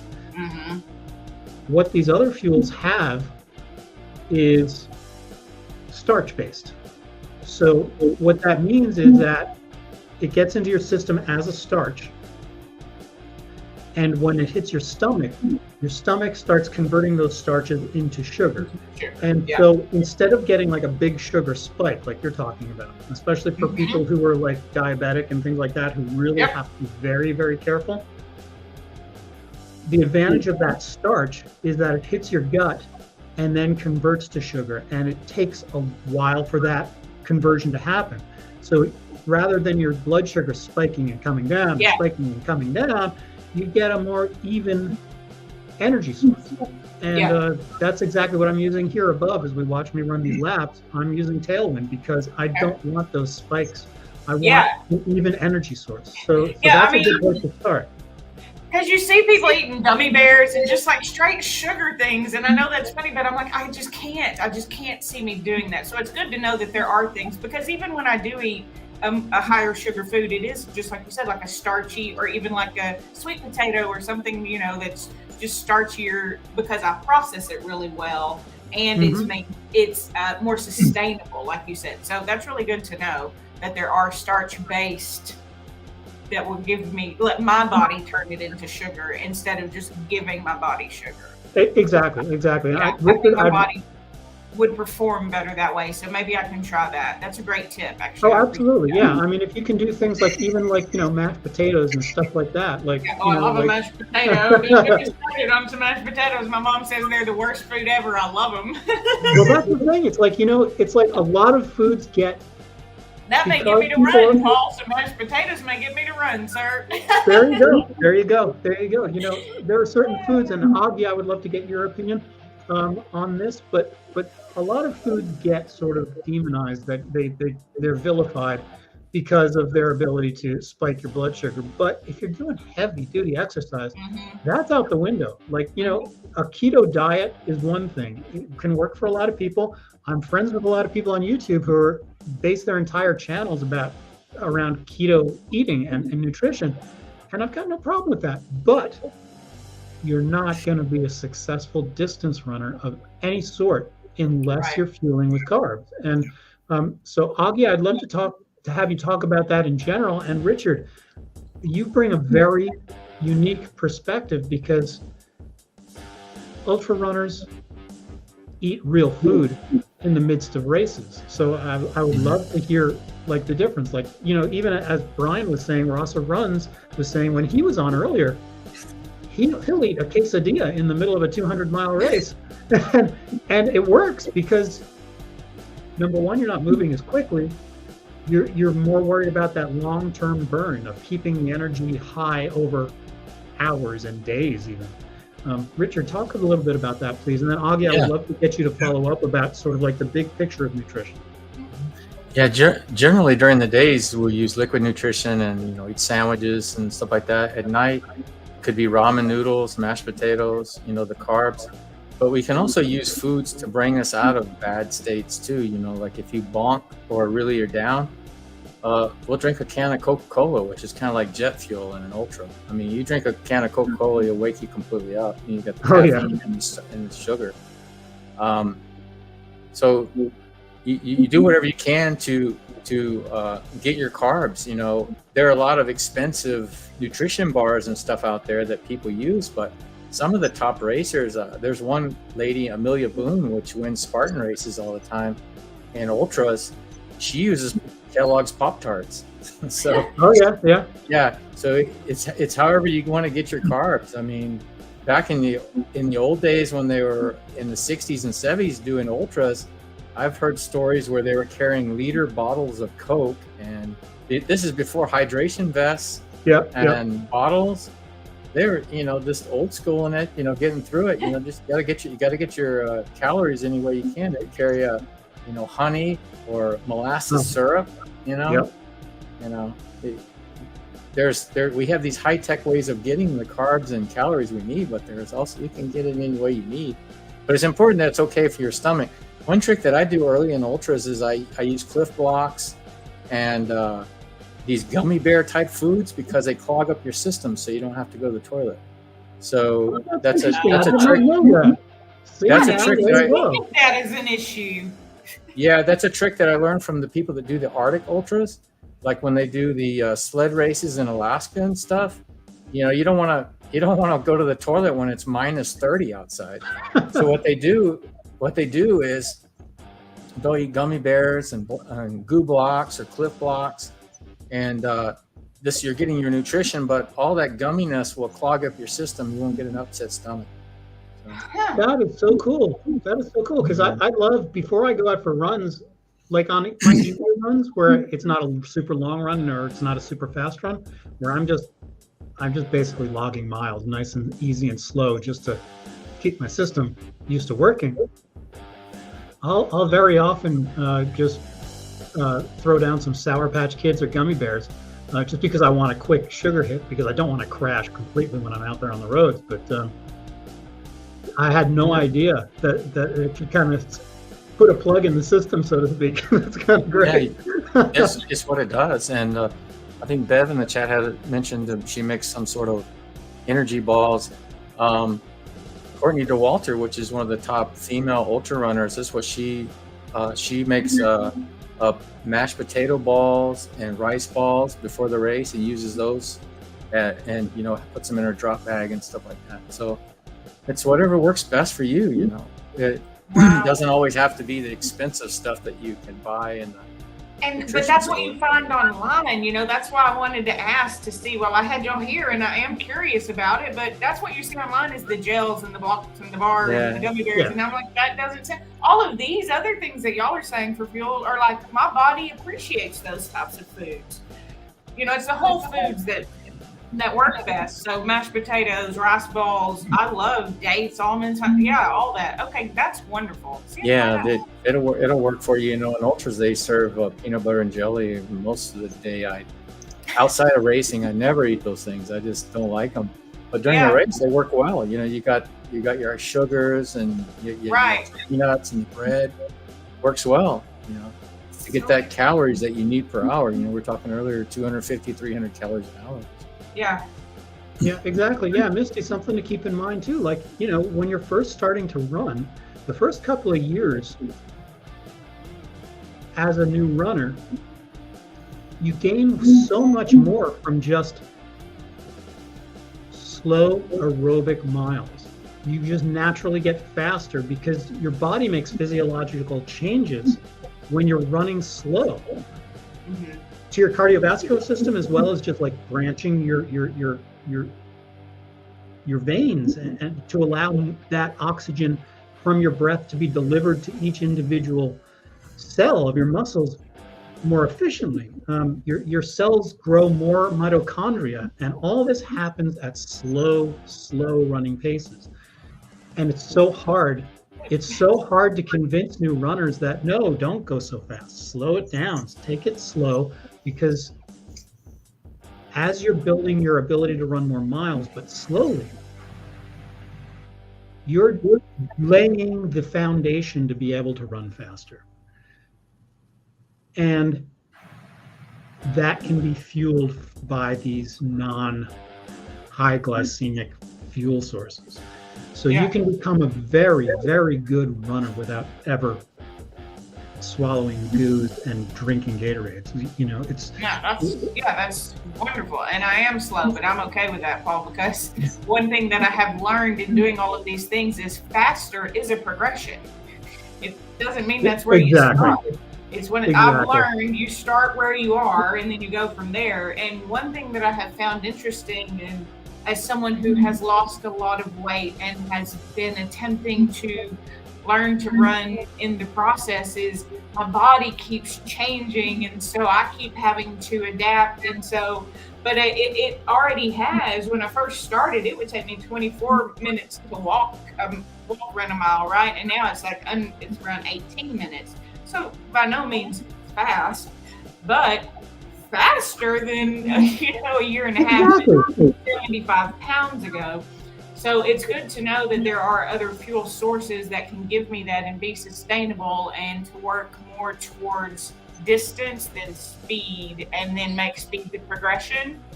That makes a lot of sense to me. I appreciate that. That's a great tip. Very cool. I want to address that again in a minute, but we do have, Bev is asking, let us know when I've hit the half marathon on the video, which is coming up like right about now, Bev. We're having a little trouble hearing me shout out.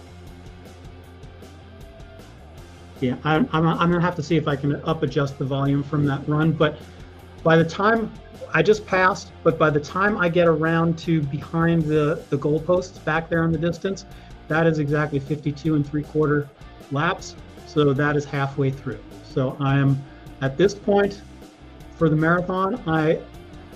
In order for me to come in even 1 second faster than my half marathon personal best, I would need to hit that mark at 1 hour, 26 minutes and 11 seconds.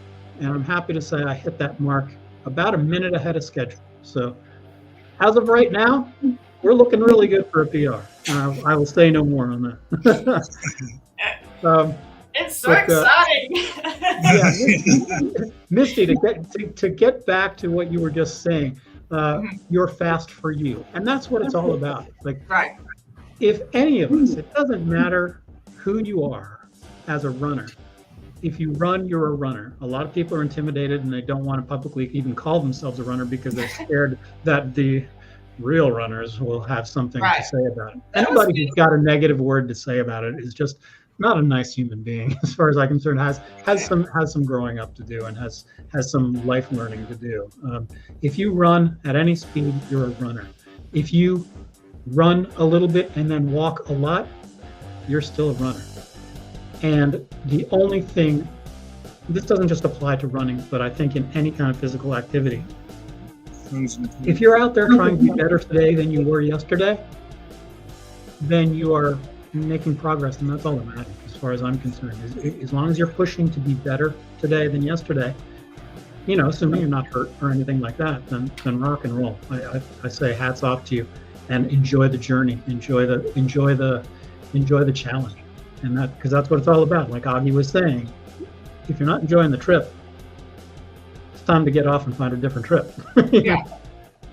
If it's not sustainable, because that's the thing about as someone who was 330 pounds, my goal is to lose a lot of weight. And then I didn't have any plans for after that. And now I realize it is for the rest of my life. Everyone, for like those of you who are on the screen right now with me, you are in maintenance, and that's really important for someone like me to see. And that's why I like to come and watch y'all's channels, and I'll go watch Richard, work out, and I'll be like, what kind of bar is that, Richard? Like, it's so fun for me to learn these things from people, right? And so that's why I love this community and why there are people who do keto content and what they eat, and I do some of that, right? But I like to branch out and get all kinds of people, because it's just the motivation of hearing you talk about running and saying, if you're running, no matter how fast or slow, you are a runner. And I do say that I run now. I still think that I jog some of the time, but I do say out loud that I'm a runner, because I do believe that from people like you who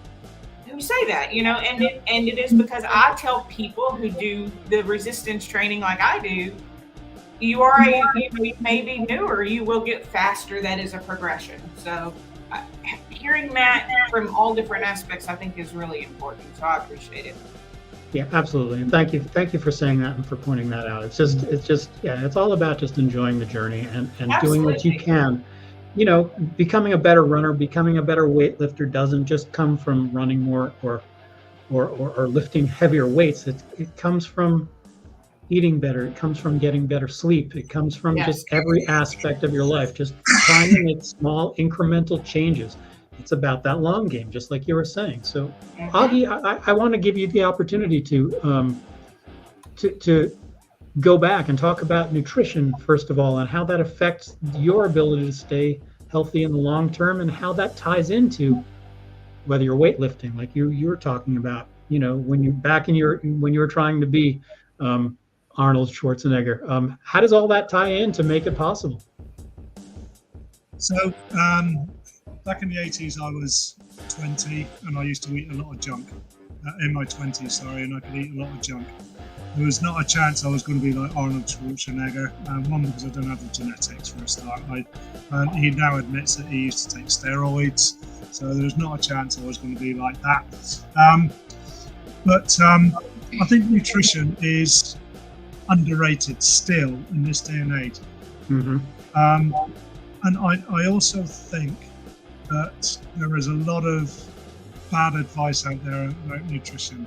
One of the things that I have done a video on is fat. Now, I don't know if you heard a guy called Ansel Keys.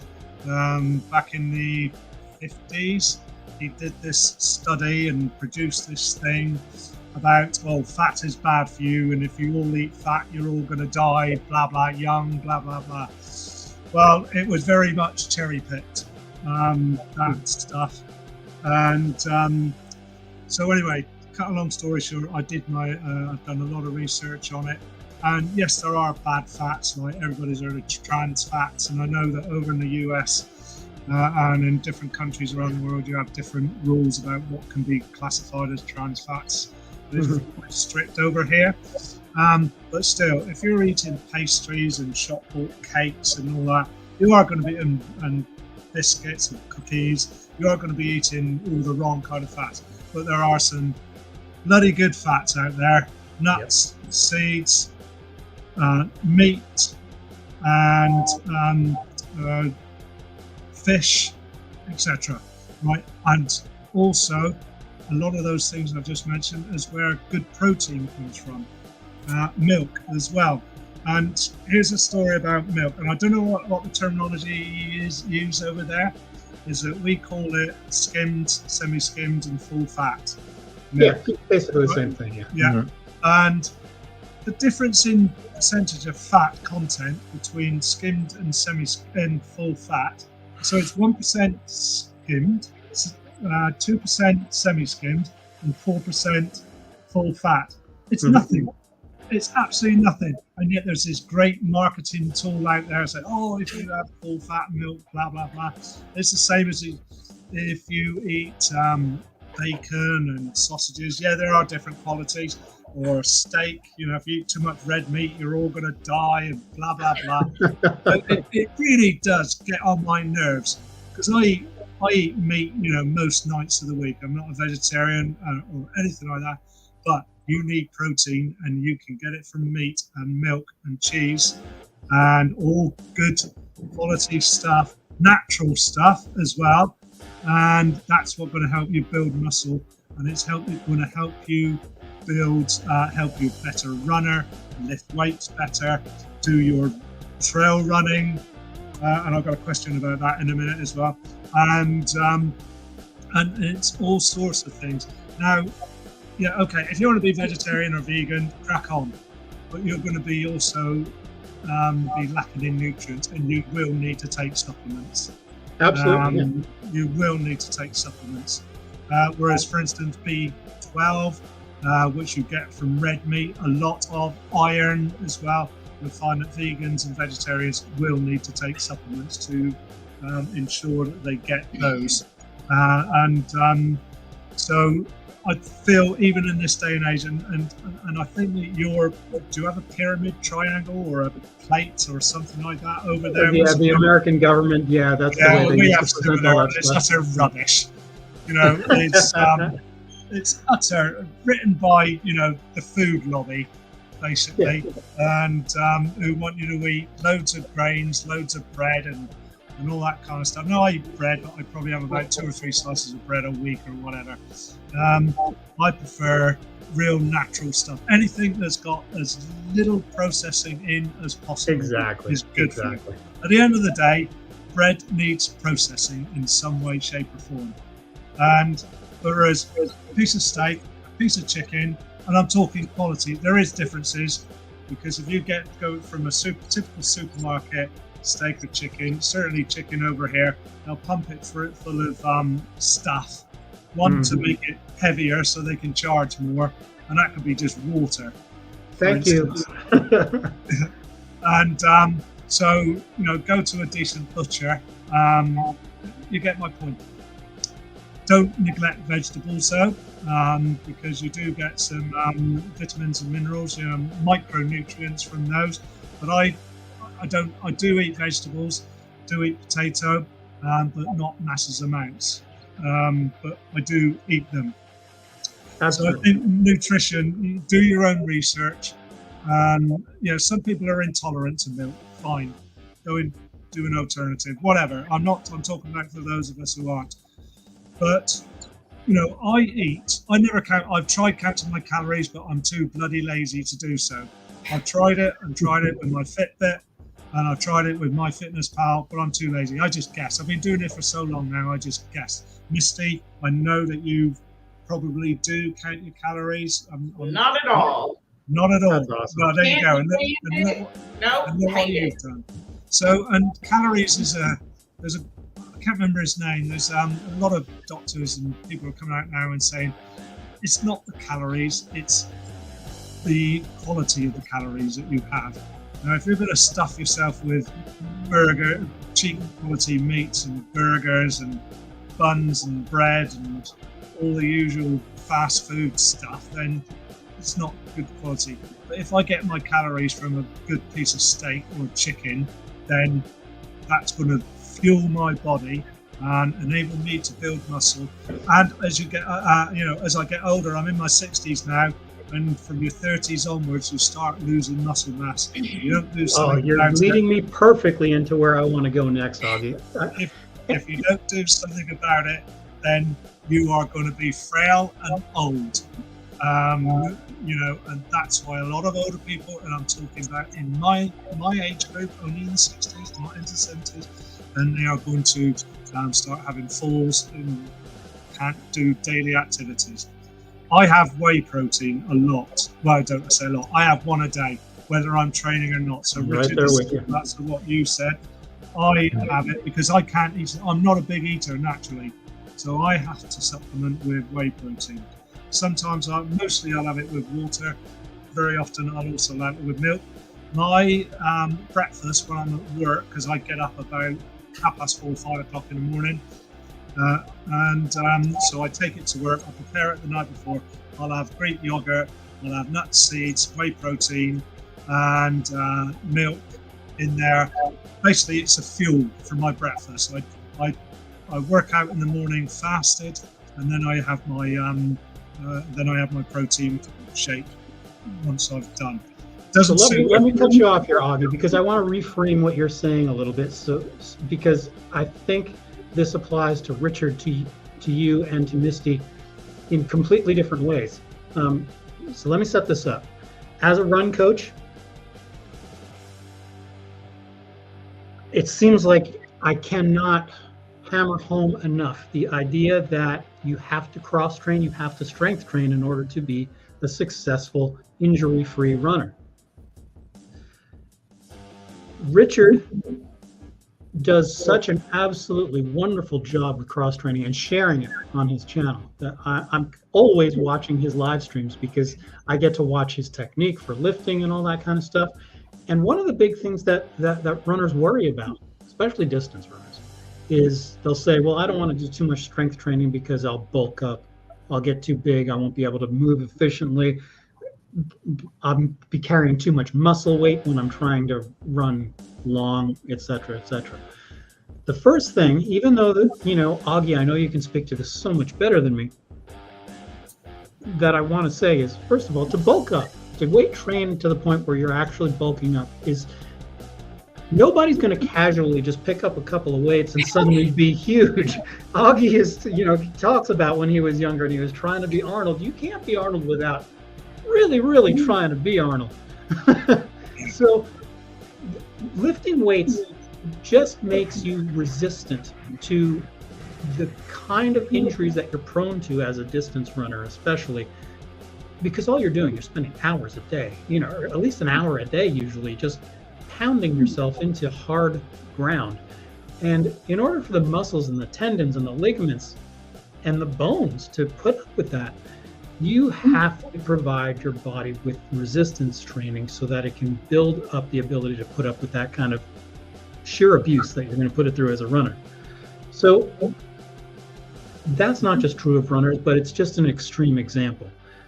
So what I'd like to do is, Richard, I want you to talk about the importance of strength and cross training for somebody who runs way more miles than I do.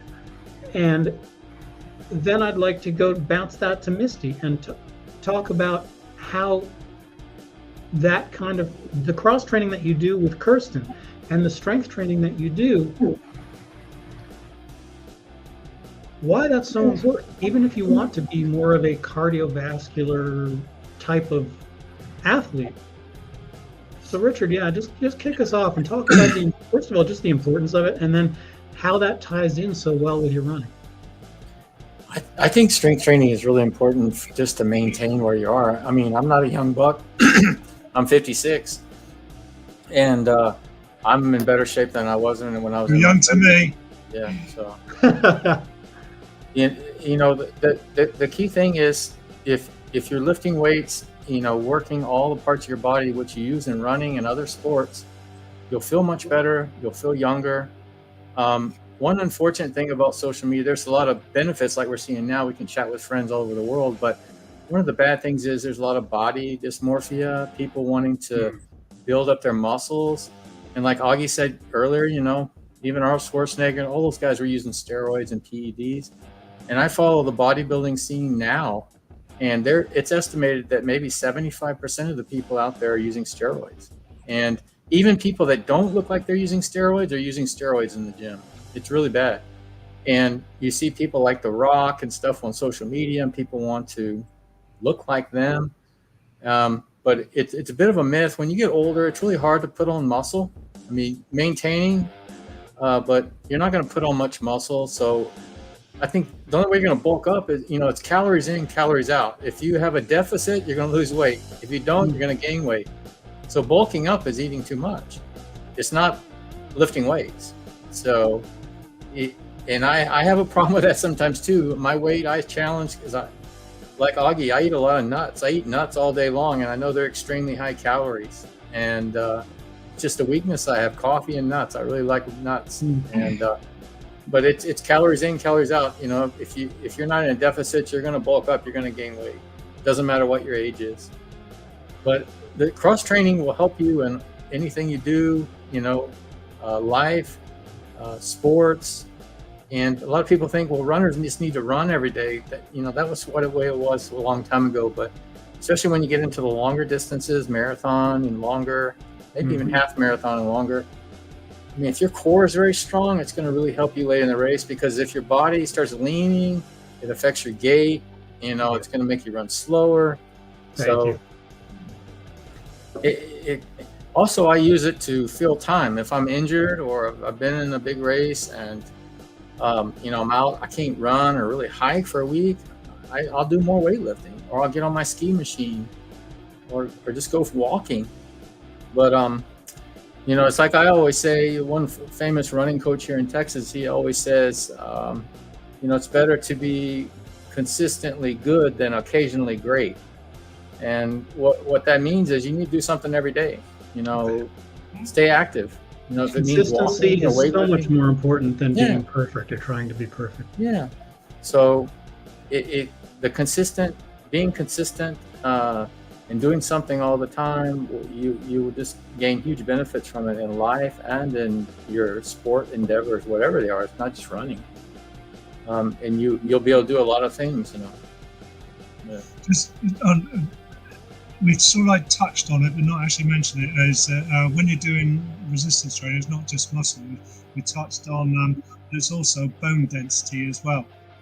So that's, you know, going to help prevent, especially if you're runners, and the hard pounding, fractures, you know, ankle problems, and as Misty as a woman, you know, osteoporosis as well as you get older, more than men, although men can have it as well. So the benefits of resistance training are just, you know, it's not just about being like Arnold Schwarzenegger. And I just want to touch on, you know, other people doing resistance training. You've even now got, many years ago, swimmers would only swim. And I'm talking Olympic swimmers. They would only swim. Nowadays, they do resistance training as well to help, because it helps their swimming. Golfers, right? They used to just play golf. Now they do resistance training as well to help their swing. And I actually had a client who was a good friend of mine, actually. He's a big golfer. I don't play golf, I know nothing about it. But he said he can hit the ball further through, now he can do resistance training. So Richard and Paul, you've touched on that resistance training is not just about building muscle, but it has so many benefits for so many sports. Exactly. If you've got a strong body, if you've got a strong core, as Richard was saying, you're going to perform every act in your life, from cooking dinner to walking the dog to running marathons or ultra marathons, more efficiently. You're going to do a better job, a more efficient job, save more energy doing it so that you can perform better for longer and enjoy your life more. And you know, and we're not talking, especially when you're a runner, you're not going to the gym. If you're in the middle of a training cycle for a race, let me put it this way, there's a distinction to be made here. If you're in the middle of training for a race, you are lifting and you're doing cross training to maintain what you have. When you're between races, that's the time when you're trying to gain. That's the safest time to, if you want to, hit the gym and go hard and try to bulk up, get the legs bigger, get the entire frame stronger. But once you begin training for a race, you have to back off the intensity and the weight that you're lifting. You just want to maintain what you have to a certain degree, because the vast majority of your energy has to be put towards becoming the better runner at that point. You've got a goal. In 4 months, I'm running this marathon. I want to be as fast and efficient as I can. And you're going to burn up a ton of energy and a ton of muscle just specializing in that one thing. You don't have enough energy in the day. You can't lift super heavy and hit new highs in the gym and then expect your legs to be able to carry you faster than ever before when you go out for your long run on Sunday. They're mutually exclusive, kind of. You know what I mean? So in between, that's when you want to make your gains. But making those gains is so important. Misty, I want you to talk about how, as you've gone through your journey of losing 170 pounds so far and continuing. Yeah. How has the cross training, all of that kind of cardio plus strength work, what difference has that made to your life? How has that enabled you to get where you are? Well, I appreciate the opportunity to talk about it, because at the end of the day, it's the thing that changed my life more than anything, because I lost almost 100 pounds by the way that I eat. And I even have a video where I'm like, why am I not excited? Why do I not really feel any better, any different, And then I started working out. And then I came from a place where I started push-ups by laying on my back and pushing my arms up into the air, because that's where I was, right? Yeah. I had to learn that lesson by hurting my wrists, trying to do regular push-ups and trying to do things, because I had the mindset of, you're doing a push-up. I can't do a push-up, so I'm not going to do your workout. But then I met Kirsten. And she taught me that it's where you are today. And so if my push-up is on the ground or against a wall, that's where my push-up is today. Exactly. But what it taught me was how to use my body, because at 330 pounds, my body was different than it is now at 170 pounds. And strength training, well, we do what we call cardio strength, because if you were to look at my Fitbit tracker, it thinks I did a cardio workout. However, what I did was lift 12 or 15 pound dumbbells for an hour over and over in different directions, right? But that gets that cardio rhythm built up. It also helps that mind-body connection, just like you were talking about. So I sort of came to a backwards where y'all start as a runner, start as, something like that, and then start to cross-train. I started with strength training and now want to try these other things because I believe my body can do it, but I would have never had that belief in my body without the strength training. So start small. I started with 5 minutes, I started with 3 pounds, and now I'm up to hour and a half with, sometimes heavier weights, and I'm building up as I go. And it's been I've been in fitness, doing fitness things now for just over 2 years. Mm-hmm. And it's the thing that has changed everything else for me, is the belief in myself, that knowing what your body can and can't do and how to push your limits, but remembering to push too. because you can get complacent in this is what I can do today. I can't do more than that. Well, you don't know, Misty. Did you try recently? Try again. You know, and now I can do a regular burpee. Who knew? Well, I didn't know until I tried it and then did it. Now I can do several, right? So it's just that forward progression and keeping going. And like you said, especially for the females out there who are watching, if you're worried about bulking up, you have better things to worry about. First, you have to show up every day and do it. And are you doing that right now? Once you start doing that, then maybe you could worry about if you're going to get too big, right? Because the key to success, this is what I tell people, start, don't stop. Thank you. It's that consistency, so awesome. Like you said, right? It's they say practice makes perfect. We're never going to be perfect. Practice doesn't lead to perfect. Only perfect practice could be perfect. What we want is consistency. So practice leads to habit. And that's what we want. So if you do it more often than not, even if it's not your best show every day, it's your show every day. And that's how you get to the rest of your life being the healthiest it can be. And it's a great fun time. Rock, you're so awesome. You're so awesome. Yeah, I mean, it's the whole thing with running. It's the whole thing with everything. The key is to not let yourself have to be driven by willpower. Willpower is short-term stuff. You know, you could go out and you can watch a video that just pumps you up and, okay, I'm ready to go. I'm going to start this healthy lifestyle of mine. Yeah. But that fades really quick, really, really quick. What makes the difference is just trying to get a little bit better than yesterday. Exactly. Just do it, and don't depend on motivation and inspiration. Those are great when they're around, but if you can just build a habit, if you can just get into a groove where I'm going out the door to run my 6 miles today, not because, oh my God, I can't wait to get out there and run my 6 miles. That's rare. You know, what it really comes down to is I'm going to go out and run the 6 miles because that's going to allow me to reach my goal. And I may not feel like it, but that's where we are, and that's why I'm doing it. I will come to enjoy it when I'm in the middle of the act of it. It'll take me a mile or two, and then I'll be so happy that I'm out there. Yeah. But folks, before we get too deep into this, first of all, I'm going to bring Susie back into the live stream. Hopefully we're past the technical issues. But I also want to, Anthony has been here waiting patiently.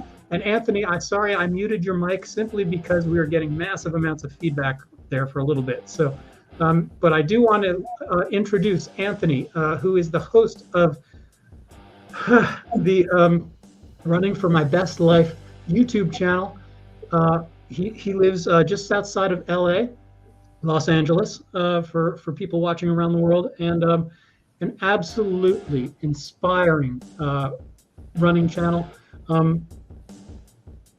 Beyond being an amazing runner, Anthony also heads up the Run for Grace foundation. I believe it's a foundation to help. I'm going to let Anthony go on about the details of it, but just a guy who, ever since I first met him, has been so inspiring to me. And keeps me going, and I watch his videos and I don't always comment on them, but Anthony, let me just say that you keep me going. Everybody needs to get over to Anthony's channel, Running for My Best Life, and get subscribed, because the guy is so inspiring.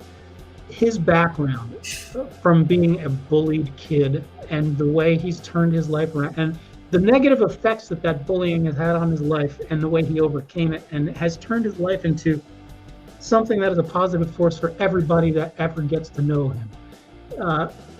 You know, I'm doing my best not to tear up here, but Anthony, you're an awesome human being. Hello, Augie's granddaughter, I'm assuming. Anthony, please get yourself unmuted here and tell your story and talk about your. Oh, okay, thank you, Paul. I wasn't sure if you're gonna unmute me or not. Hey, everybody, how are you? Nice to meet some of you. I'm a fan of a few of you. First, I'm meeting some other ones. Like Richard, I never met you before, so I'm excited to go head over your channel. Susie, Misty, Augie. Oh my gosh, it's like these YouTubers I got to know, like from when I started my channel back in 2020. And anyways, yeah, I'm Anthony. I'm a marathon runner based out of the Los Angeles area. My wife and I have a nonprofit called Run for Grace. She also has a channel called VSG Athlete. She's similar to Misty. She lost weight also, but she did it through VSG surgery, and she's sharing her journey through that. And if you ever watch my videos, she is probably the most interesting part of my channel. That or my dog, my dog Karma, my furry homeboy, who's sitting right over here. But anyways, thanks for having me on, Paul. This is a lot of fun. We're about an hour away from your tremendous finish here, huh? We'll see. Yeah, I'm doing my best not to give away anything, but we're getting closer. That's the only thing I'll say. So, yeah, thank you, Anthony, for being here today. It's really an honor for me to. Oh, you're welcome. It's funny how these things get started. Like I literally got everything finally set up like 2 minutes before I had to be on. That's how it works, you know. Technical difficulties on YouTube. Boy, there's a Cool. Susie, thank you for getting back here. Do we have audio? We have audio. I'm getting a lot of feedback. Did you hear that? I think that's enough for me. Open in another window, maybe? There we go. I think we're good. Yeah, Anthony, I want you to be part of the conversation, but I'm just going to, in between. Maybe he has it open somewhere else. That's happened to me on live streams before. Is there any? Oh, yeah. Okay, yeah, Anthony, if you've got like speakers, maybe if you've got some headphones, that might help it. Okay, Susie, thank you for coming back. How you doing? Hello. So, I'm Susie, having, like, really, I need to trash my phone and get a new one because it's just like. So I want to give you, Susie, an opportunity again. There are probably a lot of people at this point watching who are not watching the first hour, who maybe don't realize that you're part of the entertainment for the first hour as well. So I want to give you a chance to introduce yourself, talk about your running journey and your amazing channel, I Run Things. Thank you. So I have been running 6 years. I've had a channel for about 3.5, 4 years. I run a lot. That's my channel is called I Run Things because I run a lot. Coach Paul is my coach. I am going to be attempting to qualify for the Boston Marathon at Wineglass, October 1st.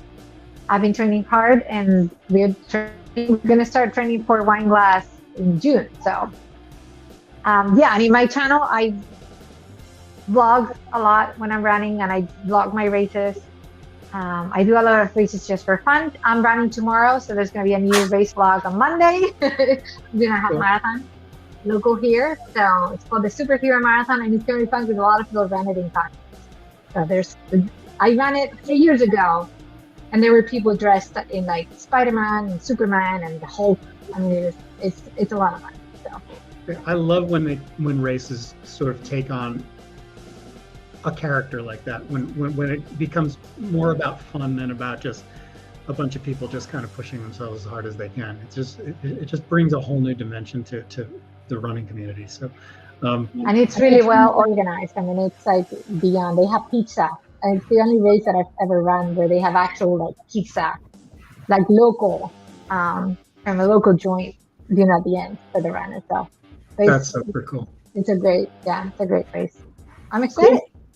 So Anthony and Susie, we were having a conversation between Richard, Augie, and Misty and I about the importance of cross training and strength training, and I want to give you guys a chance to wait. I might be the worst person to talk to about that. I just got back into the gym this week, and I've been hurting for 4 days from 1 day of leg day. It's pretty sad, but I know it's necessary. You have to do it. At least that's what the experts like yourself tell me. Have you lifted before, Anthony? Like, have you made that part of? Oh yeah, my first marathon in 2017. I look at pictures and I get completely jealous of the body I used to have. But I did a lot of weight training, and that's probably one of my fastest marathons is when I did a lot of weight training and running at the same time. But I don't know why I'm not doing that now. It's like there's like a block in my head, like I know what needs to be done, but it's just not. I think because it's different seasons in life. You know, at different seasons, things get busier, and sometimes you have to fit in what you can. Well, I'm glad that you are back in the gym. That's going to make a huge difference. I think you're going to spend more consistent time, but I think you're going to enjoy running more as a result. Yeah, I want to get to Boston like Susie does. And I know it has to be part of the routine. Very cool. I'm glad you said that. Because the more people, the more voices we have singing the praises of cross training and strength training, I think it's better. Susie, I want to talk a little bit about how your cross-training has ramped up so much over the last 3 or 4 months since we started working together. Yeah. So. And the difference between you. Yeah, to me, I really like strength training. It's just a balance in terms of time. Like I truly, really enjoy lifting weights. It's just that when you're running more and you're putting more mileage, you just don't have the time to strength train as much. So it's a fine line there that you have to there's a balance. But because I've been running a little bit less mileage this last 2 4 weeks, I've been strength training a lot more. So last week and this week, I strength trained almost 3 hours. So I'm very proud of myself. You should be. Wow. Yeah, and the same, like Anthony was saying, my fastest marathon was a New York City marathon, and I was doing legit. I was doing 4 hours, 5 hours of strength training per week. So wow. I was running a lot and strength training a lot. So I think that's really what's gonna make a difference. In now that I'm gonna be trying to run a fast marathon in October. So. Got you. So I think it's safe to say, Susie, that you enjoy the gym work. So. I do. How did you get there? Is that something that you just took to immediately, or did you have to sort of teach yourself to enjoy that? No, I actually, exercise happened to me by accident a little bit. Like I was not an athletic kid at all in elementary school, middle school, and high school ever. I really did not show any interest in exercising until I was in college, and I didn't have to do it, to get a grade. So. When no one was pushing me is when I started exercising. I joined a gym and I started. No one pushed me to do it. I didn't have a negative blood work that the doctor didn't tell me to get to the gym. It was just I just thought, let me try this, and yeah. And I've been exercising on and off since then. I took to running when I was 43. So I've been running almost 7 years now. Very similar to me. Yeah, I didn't start running again until I was 42 years old. Anthony, how about you? When did running become a bigger part of your life? Well, since we got some time, I'll try to tell my story quickly. But I was an alcoholic and a smoker for 15 years due to me trying to cope with the trauma of my childhood, which was a child abuse, mental and health and physical abuse I dealt with. And so when I got into adulthood, I became an alcoholic to kind of cope with that trauma. And so after 15 years of pretty much living in a bottle, I was 35 and I was like, oh my gosh, what am I doing? I haven't done anything with my life. And started to clean up my act. And I met my wife, and she kind of catapulted, she kind of forced me. She gave me that ultimatum, hey, it's either me or the cigarettes. And then, so I dropped the cigarettes, and which led to dropping the alcohol. And then I just drove into the gym, applied for the police department, went a year into the process. And after almost a year of training, running and weight training and everything just to get ready for the academy, they said, oh, thanks, but no thanks. And I was completely devastated, thinking that was my path. But then a friend of mine said, hey, why don't you do a marathon? And I was 40 years old, and I was like, a marathon? That's for elite athletes. Why the heck would I do a marathon? Well, after I looked into it, I said, okay, I'm gonna do it. And then I signed up for the 2017 LA Marathon. My goal was to run the entire thing. That's what I did. And I remember somebody asking me afterwards, would you ever do it again? I was like, hell no. Never again. It was the worst thing I ever did in my whole life. It was painful. But it's at the same time, I was oh my gosh, if I could do that, what else can I do? And so it just kind of, a week later, the pain wore off, and I signed up for another one, and I started doing it for charity, and now I'm 10 marathons in, and I love the running community, and it's been such a blessing and a joy to my life, and it's all because of that first marathon of crossing that finish line. So that's my story. That's so great. People don't realize just how transformative running can be. And I know that's true of lifting. I know that's true of just any kind of, physical activity. But, it's not just, you're not just taking up a physical activity. It changes your mind. It makes your mind a healthier thing.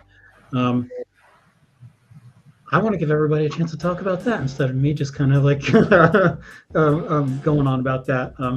Susie, how has running transformed the way you look at life in general?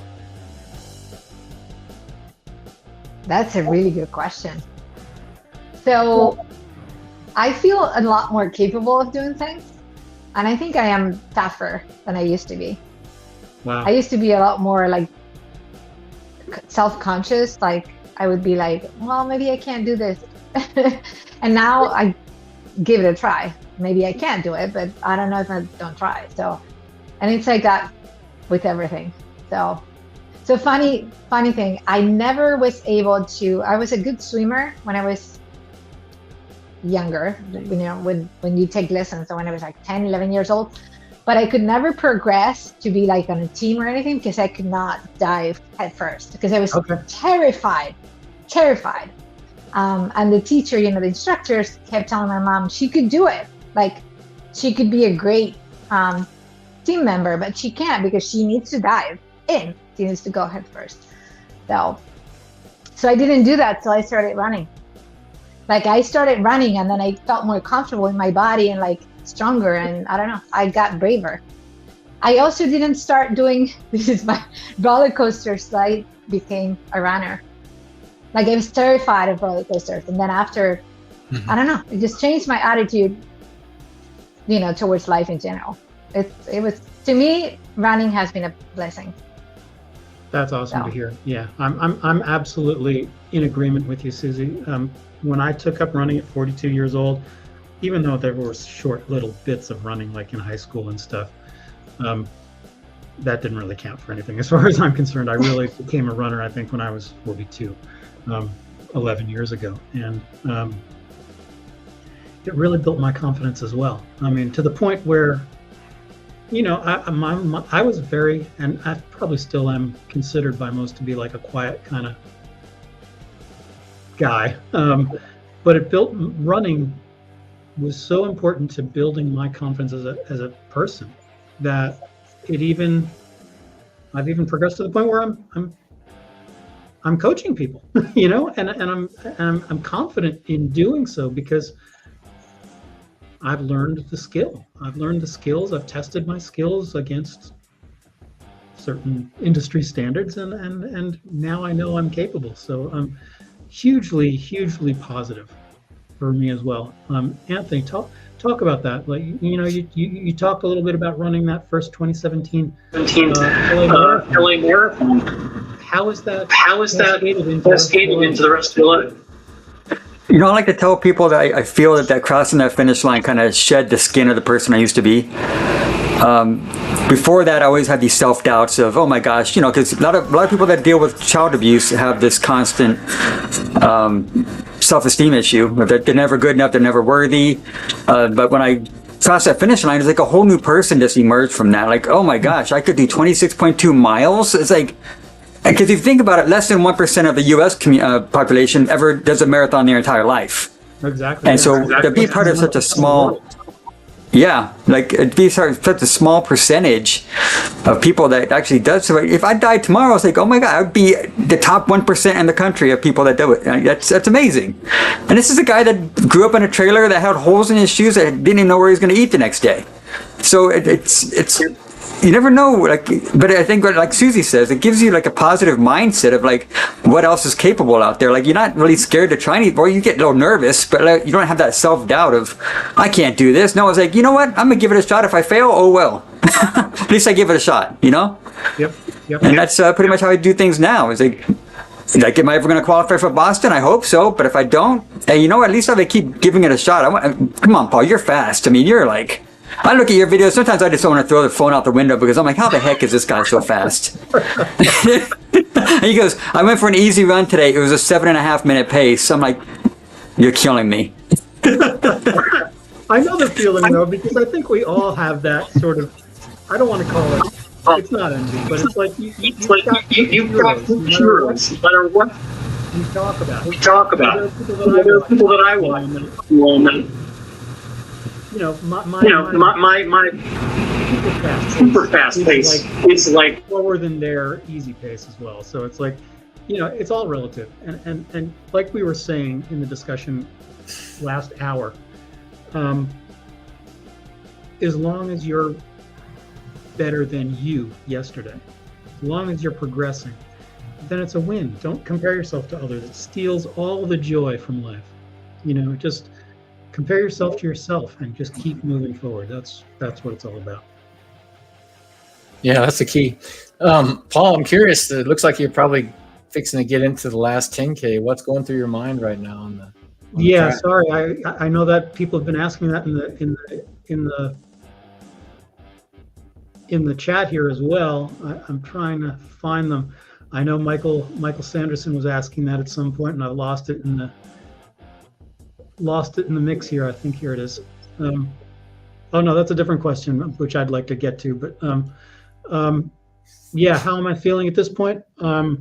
Undoubtedly, I am. My hips are killing me, which is like that little bit of pain that I had at the beginning just stayed there and continued to get a little bit worse. At this point, I'm just monitoring it, making sure it's not getting debilitating and not progressing to the point of actual like true pain. But yeah, I'm not feeling great at this point. I'm just trying to just to last. That's where I am in the race right now. Augie, I'm going to bounce it to you. I want to talk about how your physical fitness was a part of the transformation of your whole life and how it changed your outlook on everything. And Richard, then I'm going to bounce it back to you and have you answer the same question. And I'm going to pull Jen back into the conversation. She's backstage. I want to give her a chance to talk as well. There's Jen. Thank you for coming back. So Augie, please. Yeah, so as I said earlier, fitness has been part of my life for well 50 plus years now. But for me, it's as I've got older. Yeah, okay, it is a little bit of aesthetics. You know, I do. Who doesn't like to look good? And I think whether you lift weights or whether you run or anything like that, you look good. But it's also the mental aspect as well. We talked about earlier, motivation is a fleeting thing. Discipline is what counts. You really need to be disciplined about going out to train in rubbish weather or whatever it is.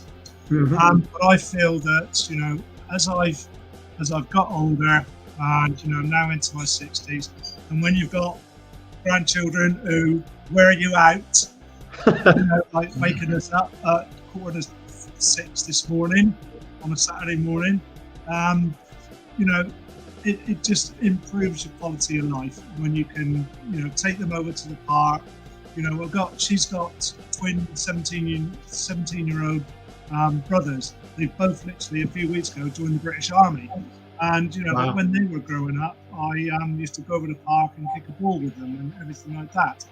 And so it's just life. And I'm so glad that I've been able to do that. I've been fit all my life. And it's the joy out of being fit, yes, but also it's when you've got grandchildren now, for me, is that you can still have fun without getting out of breath. So many grandparents, you know, they sort of like they just can't cope.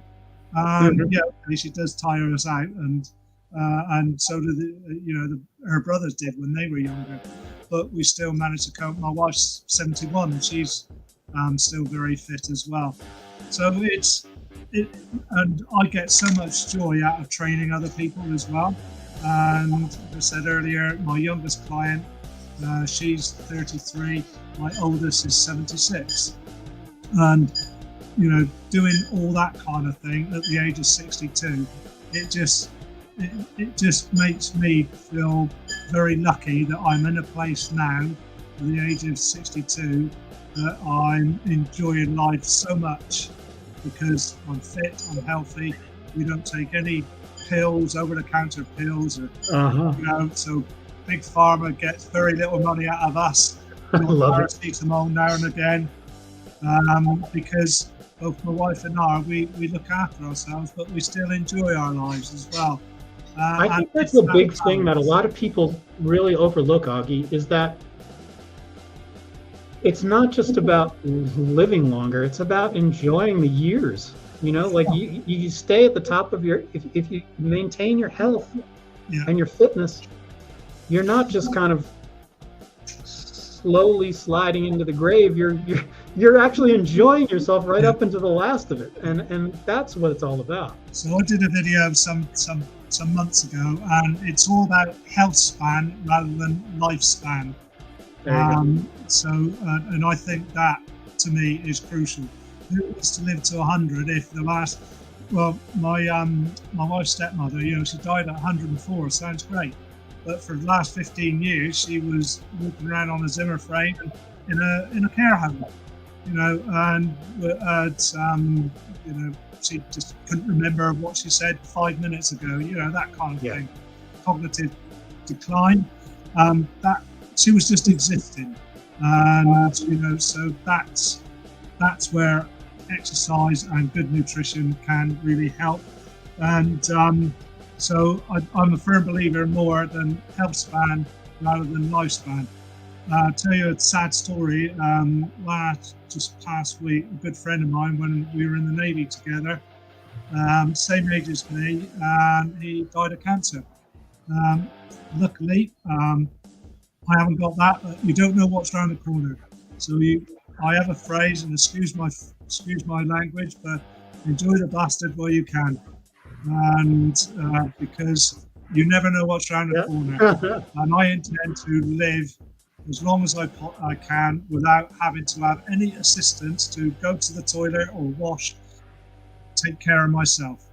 Well, Augie, I was going to laugh and say, look at me, look at my granddaughter, look at living life to the fullest. Yeah, and that's exactly right. That's what it is. We've got other grandchildren as well who we don't see so much, but we should still have fun with them when we do see them.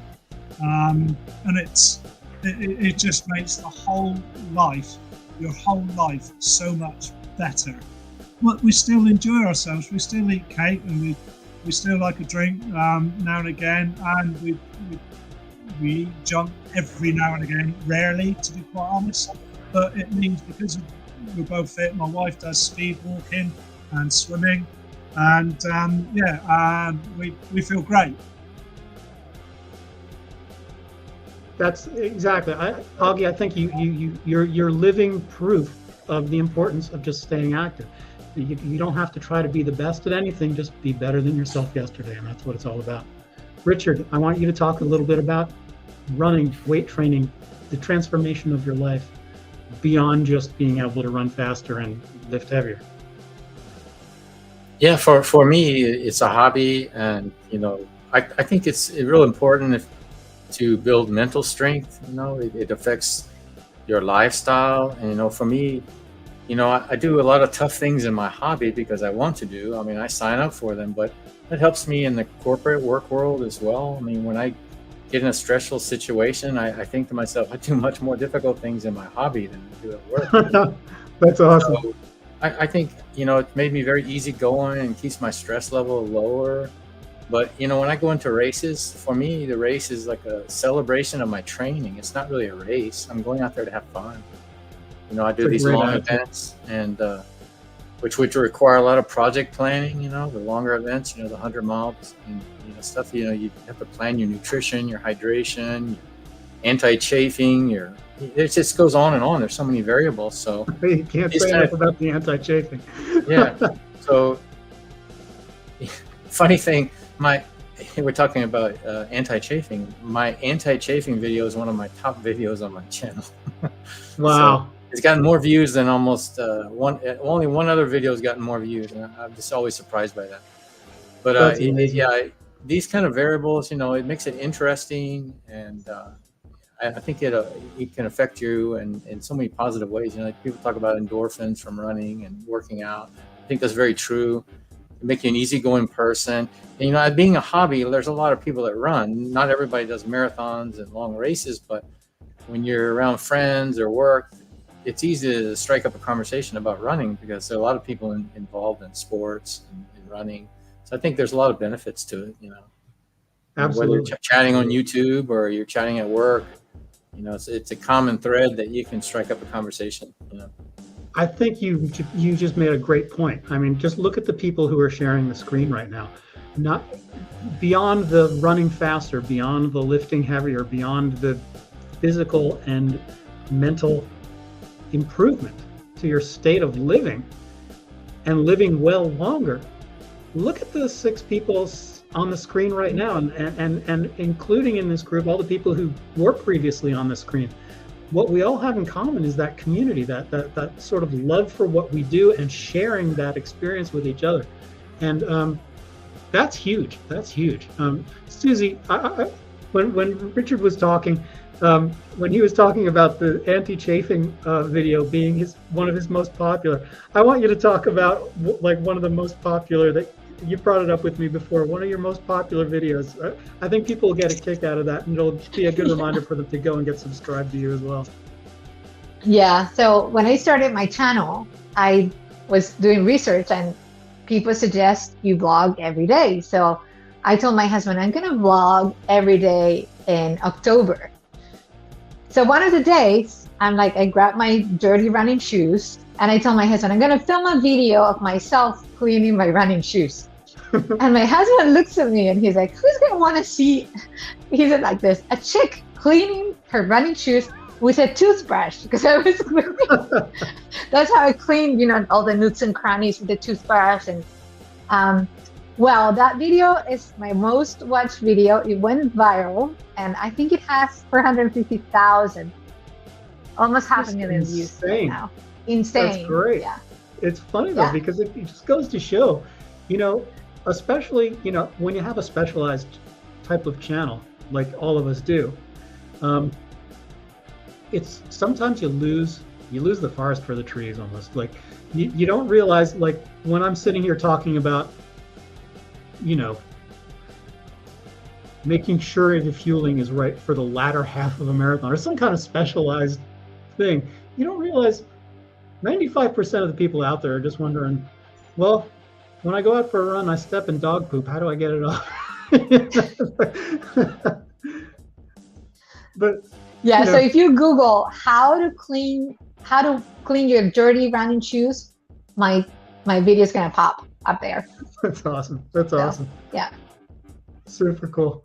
Anthony, I want to give you an opportunity to talk a little bit about what's going on with your channel right now, the kind of output that you're putting out and what's coming up in the waste points. Well, thank you, Paul. But I ask you, Susan, does that frustrate you when you probably like me, and you probably overthink the heck out of a video, and the one that you don't put any thought into is the one that pops? Isn't that frustrating? Like it doesn't frustrate me anymore. It used to though.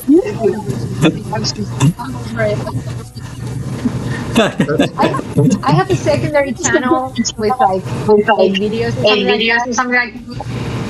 And I have one of the first ones I found is just me unboxing. I'll be right back. Just a backpack. Well, it has 25,000 views. It's just me looking at the backpack for 3 minutes. Oh, it's cool. That's a zipper. Oh my God. It's just hilarious. So I don't know what to say. Like, the experts say, do this, do that, do this, do that. And then when you do all these things and it doesn't work, but yet you do something off the wall and it works, you're like, is there really any kind of rhyme or reason to anything that anybody says? Is it just, I don't know. No. I think you have to do what makes you happy. And yeah. Yeah, I think you just like you. I try to vlog as much as I can, and I just think of the most random things sometimes that's going on and try to make a video about it. And the ones that I put the most work into, like, oh man, this one's gonna be great. 100 views later, it's dead. But then they pop up again, like what, 6 months later? Sometimes they pop up again? But I think it's about being authentic. I know it's about being what is important to you and what you want to share and help others grow. Yeah. I think that makes sense. I wonder if people in the chat think about that. I'm definitely curious. Because on my husband's channel, like Anthony, sorry if you're aggressive about that. But I'm on my husband's channel only because I believe so much in working out, running, and it's not for me about like how many people view or things like that. It's work of the entire community. Mm-hmm. That's the key. Sorry, I stepped away there and I missed what you were saying, Jen. I just said that, Anthony, can you put yourself on mute for a second? I got it. Thank you. Paul, I was just saying with YouTube channels and things like that, it's really important to be authentic. And if you're doing it for that, it's for the right reasons. Mm-hmm. And I'm only on Ryan's channel because I believe in the message that's being delivered. Exactly. And that comes across. I think, as we were saying, everybody, Jen was also in the first hour of the live stream, and we talked a little bit about one of the things that I love so much about Jen and Ryan's channel is the interviews that they do with people, because they represent different approaches to running, different approaches to looking at running, and it does you hit people with such different types of questions that I think it's really interesting to listen to, and if I may just, and I appreciate that, and Paul, you're amazing. And if I may just say one thing, like for me, a lot of it is grassroots and introductory running. Like you don't have to be perfect. You don't have to know all the gels and the things, but you have to enjoy it. And it doesn't matter if it's 1 mile, a 5K, or ultra, or whatever it is. But the importance is that you're enjoying what you're doing.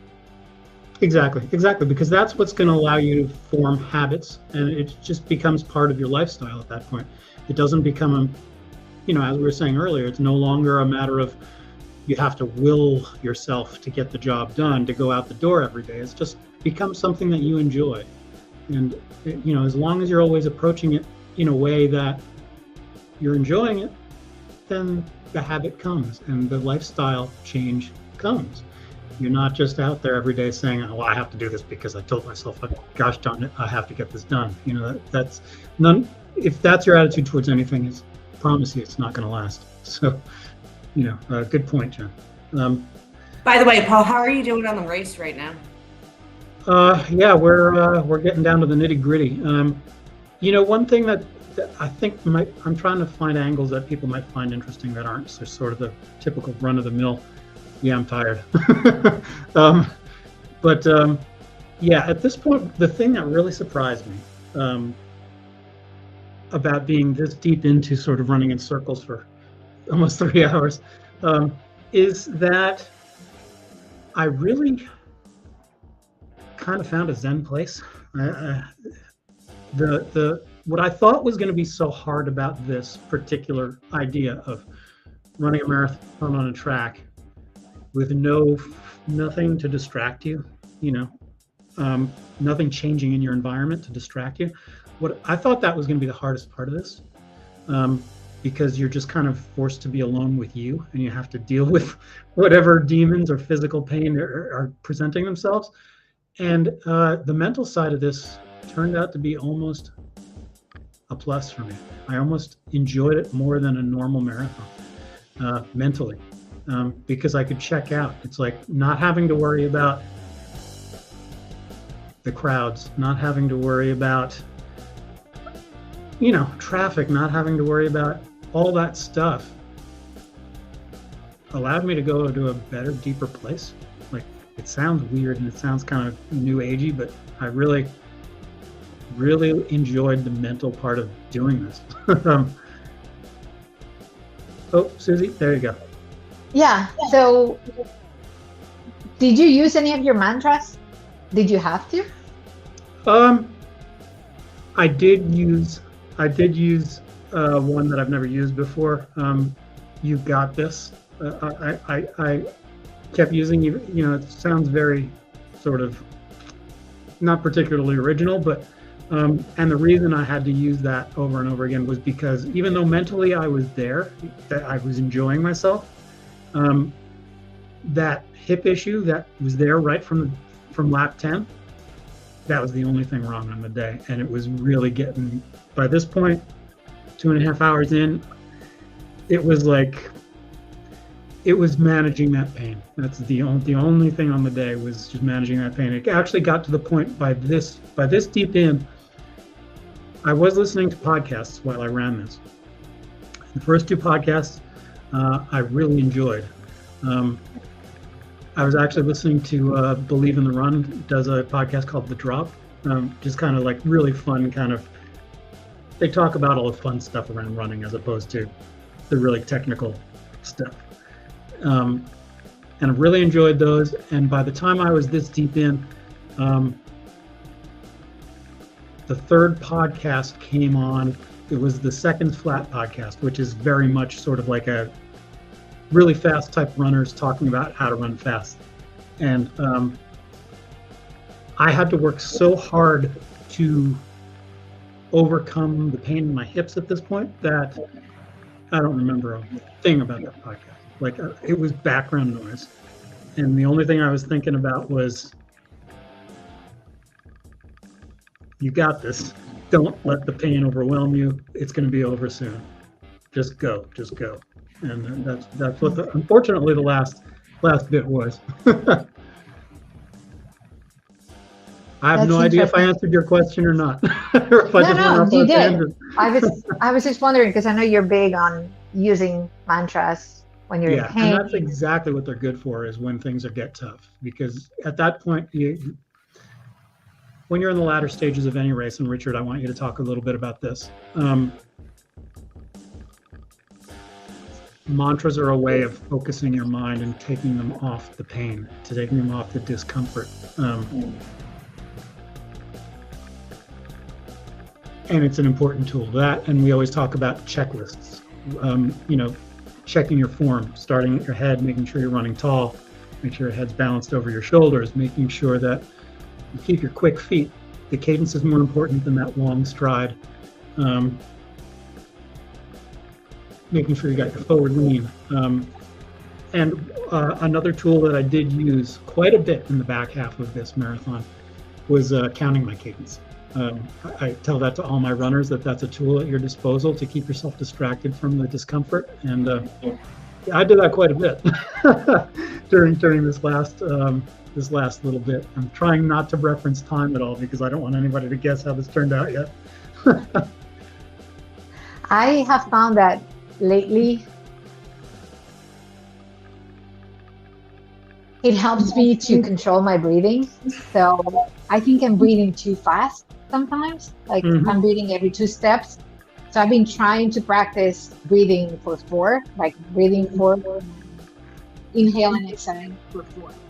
I'm not there yet, but I think it just keeps you calmer, especially at the, when you're at the end, the last mile.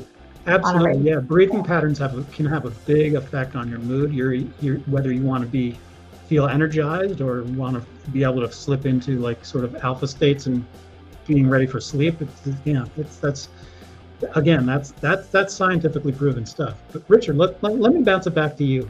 I want you to talk about mantras and any other tools that come in handy on. Yeah, I've got an interesting one. I'll tell you. Yeah. I do use mantras, but the one I use the most is I tell myself I won't have to run this course again. Oh, wow. And, I do a lot of mountain ultras, and the last 25, 30 miles is brutal and the pain sometimes. And it's usually at night. What I'll do is I'll a lot of my races are point to point. I say, you finish this mountain, you're not doing it again. But if I DNF this race, I'll come back the next year. And I've had to do that before. So I just tell myself, I'm not going to make you do this course again if you finish this course. So that works really well for me. And then, like I mentioned earlier, I'm breaking down the races in, aid station to aid station. In my mind, I'm only racing to the next aid station. So if I do that, the race will go by really fast. I do that also for other things too, like calisthenics. I was talking earlier, I've been doing at least 100 push-ups a day and now up to 200 a day. And people say, "How you can do that at one time?" Well, I can't.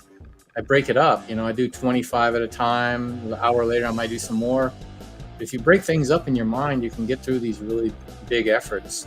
And that's what I do.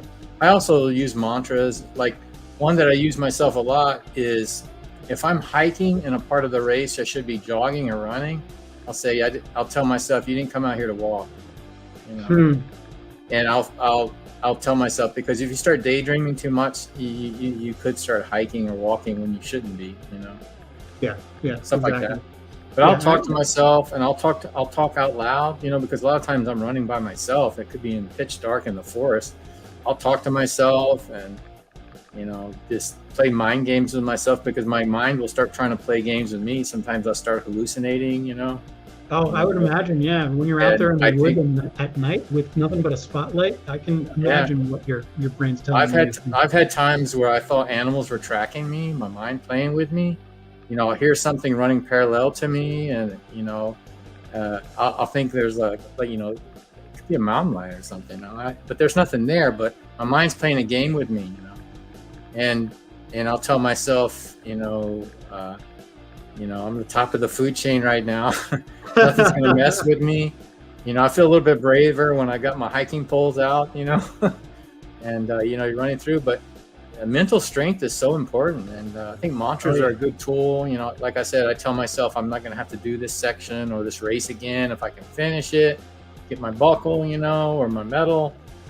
Because there's so many races these days, you don't have to repeat races. But I do tell myself, if I invest a lot of time in a race and I DNF it, I'm going to come back the next year and do it. So, thanks, Thomas. Very cool. Very cool. So, Anthony, I want to give you a chance to talk a little bit about mental strength and how you get yourself through the tougher miles at the end of a marathon or otherwise, because you've run some.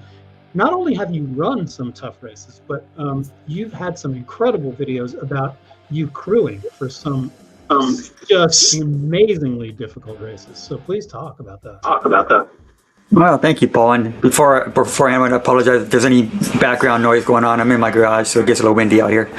But I crewed for Badwater last year. That was 135 miles from Death Valley to the top of Mount Whitney. It's probably one of the toughest races in the world.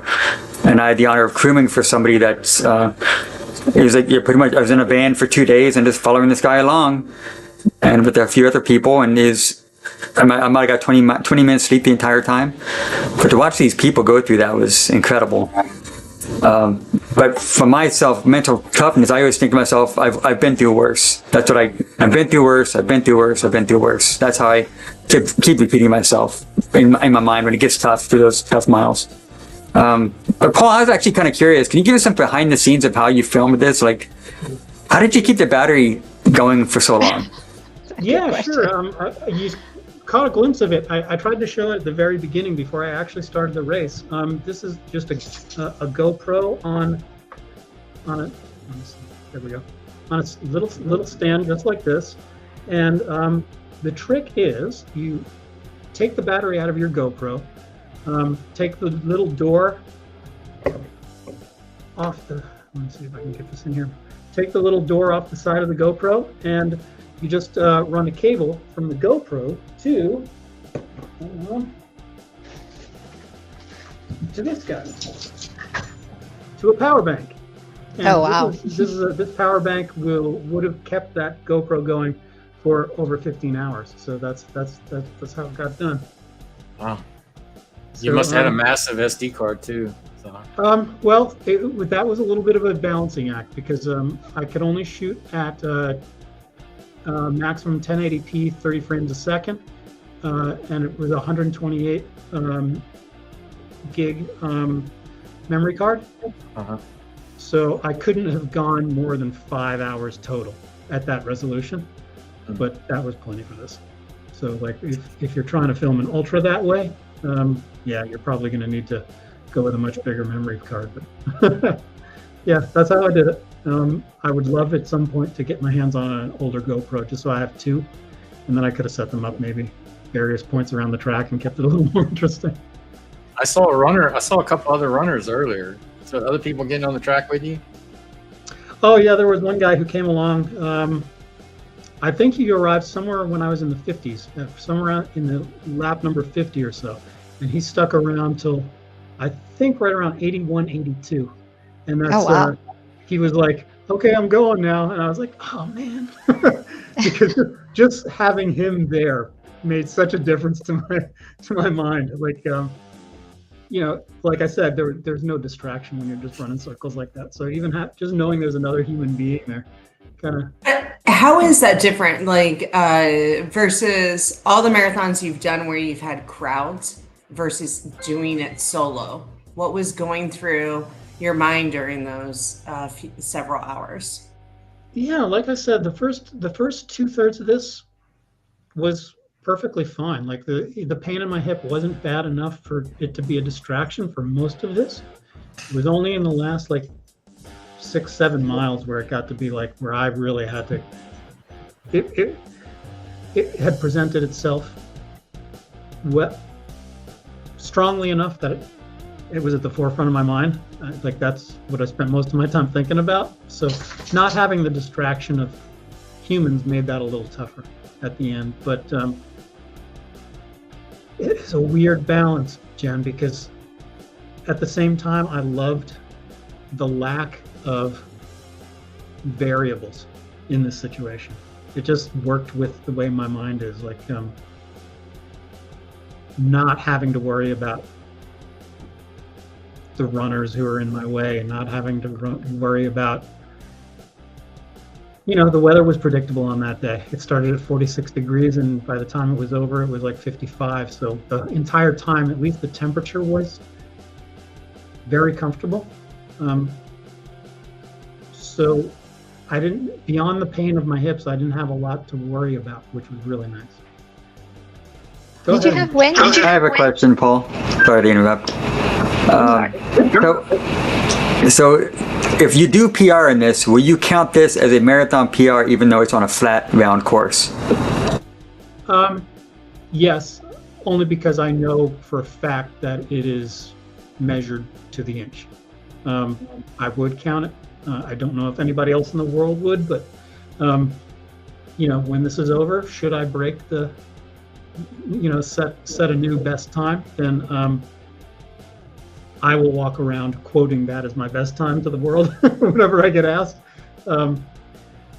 It's up to the rest of the world if they want to consider it real, but I know I covered the distance exactly, 26.2. So did you run the tangents perfectly? And what did your GPS watch say at the end? Oh yeah, no, it was lane 1 all the way, and it was when I finished the pace 2 said I'd run 26.22 miles. So okay. I was very worried that it wouldn't show exactly that. Not so much for the going around in the laps in counterclockwise, but as I said before I started, that last half lap I was going to turn around, go a quarter lap, and then come back. So I wanted to make sure that I actually ran a little bit further than a quarter mile in the other direction, just to make sure, you know, because I'm a stickler for detail like that. So I wanted to make sure that nobody could see the time when I do eventually post it on Strava and say, well, this says you ran 26.19. So there goes your PR, if it turns out to be a PR. So. As a matter of fact, if you run a road marathon, you always end up doing more than 26.2. So that screws up your time. Yeah. Yeah. Because you're putting more miles. You're very careful about being as tight as you can on those turns. then yeah, you can count on running like an extra quarter mile in a marathon. At least, yeah. In Europe, they have a line. They have the line for the measurement of the course. So if you stay on the line, you know that you are actually going to do the exact. That's really cool. Yeah, like Valencia has the line. Yeah. That's really cool. Yeah. Sevilla, at least the ones in Spain, most of them had the line. I think that may have been true for Boston as well, because I remember when they were showing Kipchoge at Boston before he, kind of fell behind. They were showing him on the blue line.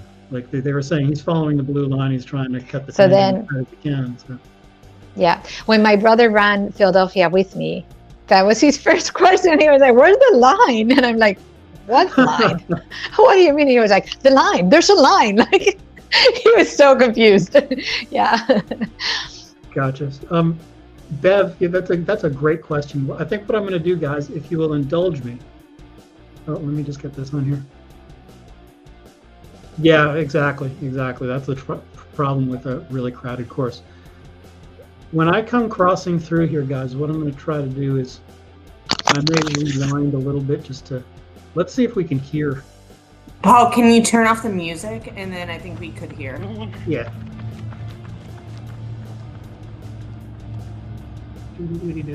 I'm trying.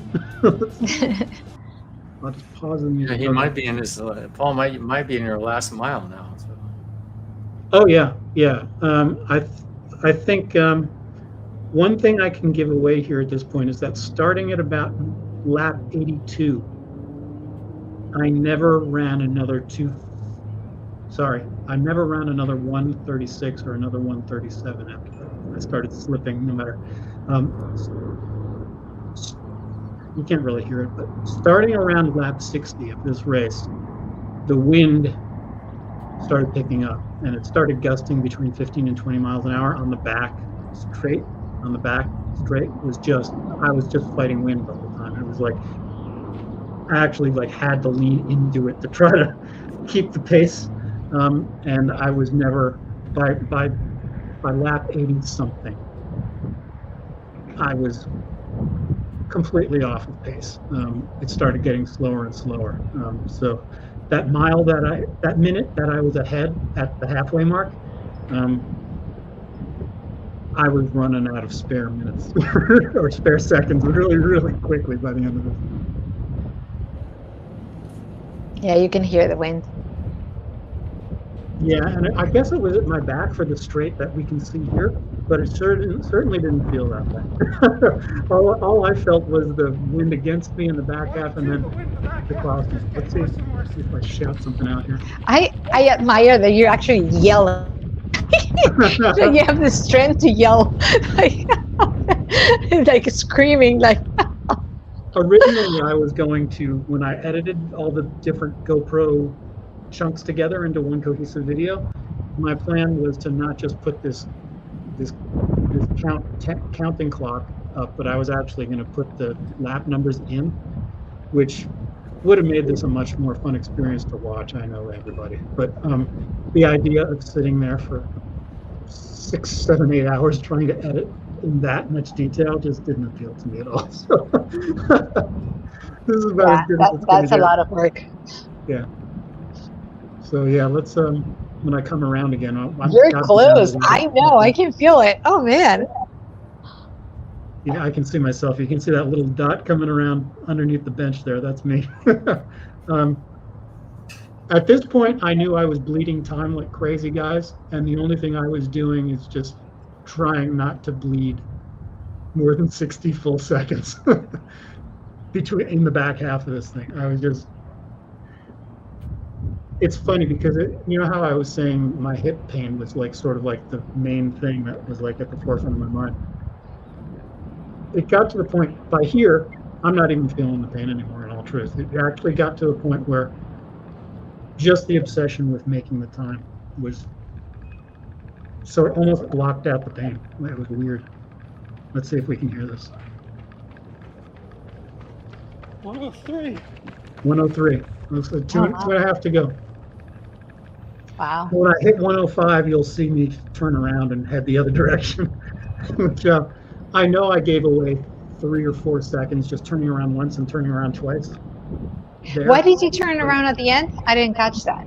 Well, Why was that? Because if I didn't turn around at some point, the race would have ended at the 50-yard line on the far side of the track because of that extra half lap. So just turning around and going a quarter and then coming back a quarter seemed like the best way for the camera. If I ever do this again, or if anybody else ever tries this, I recommend that you set up 2 cameras, one on either side of the track, so that you don't have to do silly stuff like that. So yeah, we're under 3 minutes.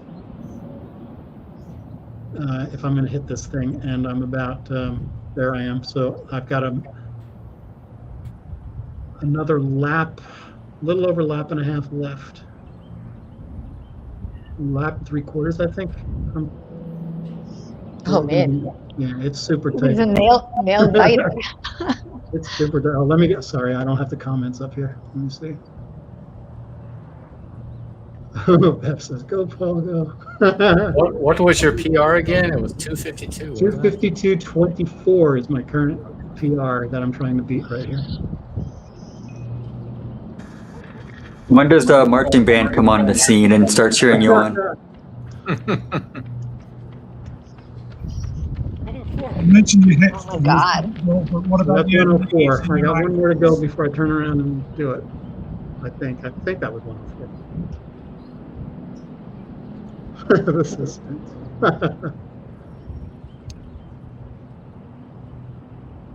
I am tired just watching you, honestly. I'm getting antsy. I'm gonna. There's always a dog that barks when you're running. I'm gonna check the power window right now, and the live stream just ended. Oh yeah.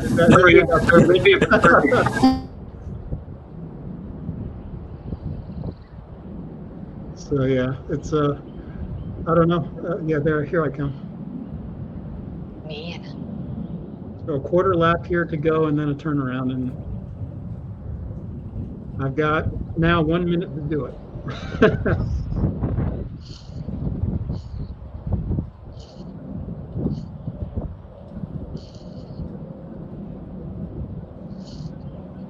Oh, the silence. Oh wow, here's my friend, my high school friend who started my running journey with me back in 9th grade is here, folks. Oh, thank you for being here. Oh my God, Paul. Here I come. This is 105 laps, with, 21 seconds to go. Go, go, go. Look at that, that's awesome.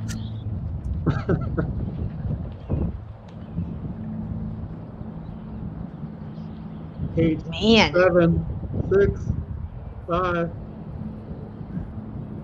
It's so close. Oh man. No prize.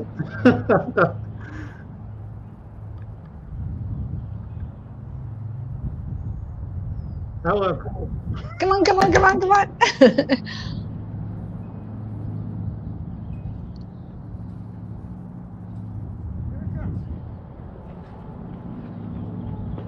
you can hear me yelling something at myself. And there it is. That's been waiting for 3 hours. Was that your second best time, or how does it rank? Yes, sir. All right, folks, there it is. 105 and a half laps for a track marathon. My watch says I ran at 2:52:49, I believe. Hang on. Waiting for it to come around. 2:52:49. So I missed. Which was wrong. I missed the PR by 26 seconds. Man. So I was about 1 second slow per mile to get it. But I'll tell you what. Disappointed that I didn't get it, but folks, I'll tell you, I am fucking happy that I proved I could do it. Get close. It's been 3 years, almost 2.5 years since I ran my PR on a downhill course in the mountains of North Carolina at the Peak to Creek Marathon on October 26th, 2020. And since then I've run, what, 4 marathons? And they were all like 255, 256, even a 258. And thought the age was done, like had finished me. But here I am 2.5 years later, and I got within 26 seconds. So it may not be a PR for me, but folks, that just shows me that I'm still competitive. And that is darn motivating and inspiring for me. I did that, what, 5 weeks after my Tobacco Road Marathon, with just an experiment in how to try to maintain my fitness since then. You know, not really enough time to take a proper, like, downtime before I had to just get right back into it. So every bit of this sort of 5-week maintenance period was just me just working hard and just hoping that I would, you know, get over the fatigue from the last marathon while I was training. And this proves that I did that. I'm really, really happy. For somebody that didn't break the PR, it was so close. It was so darn close that, you know, I have no doubt that as I train for the next one with a proper 18 weeks, with a proper rest period, and perhaps a summer of working on shorter stuff, and maybe throwing in some fun stuff just out of the blue, maybe trying my first ultra, not for Dare time, we but say it? just for the sake of getting used to running huge mileage. You know, that I might be able to come back for a marathon training cycle that starts after the summer heat is over, working towards a winter or perhaps a spring 2024 marathon, that I'm not charged up. I know that I can do this. I know that I can beat a 220 or a 252.23 or better. So, folks, you know, I know I'm rambling, but you know, give me a break here. I'm delirious with pain and with tiredness and somewhat out of my mind here.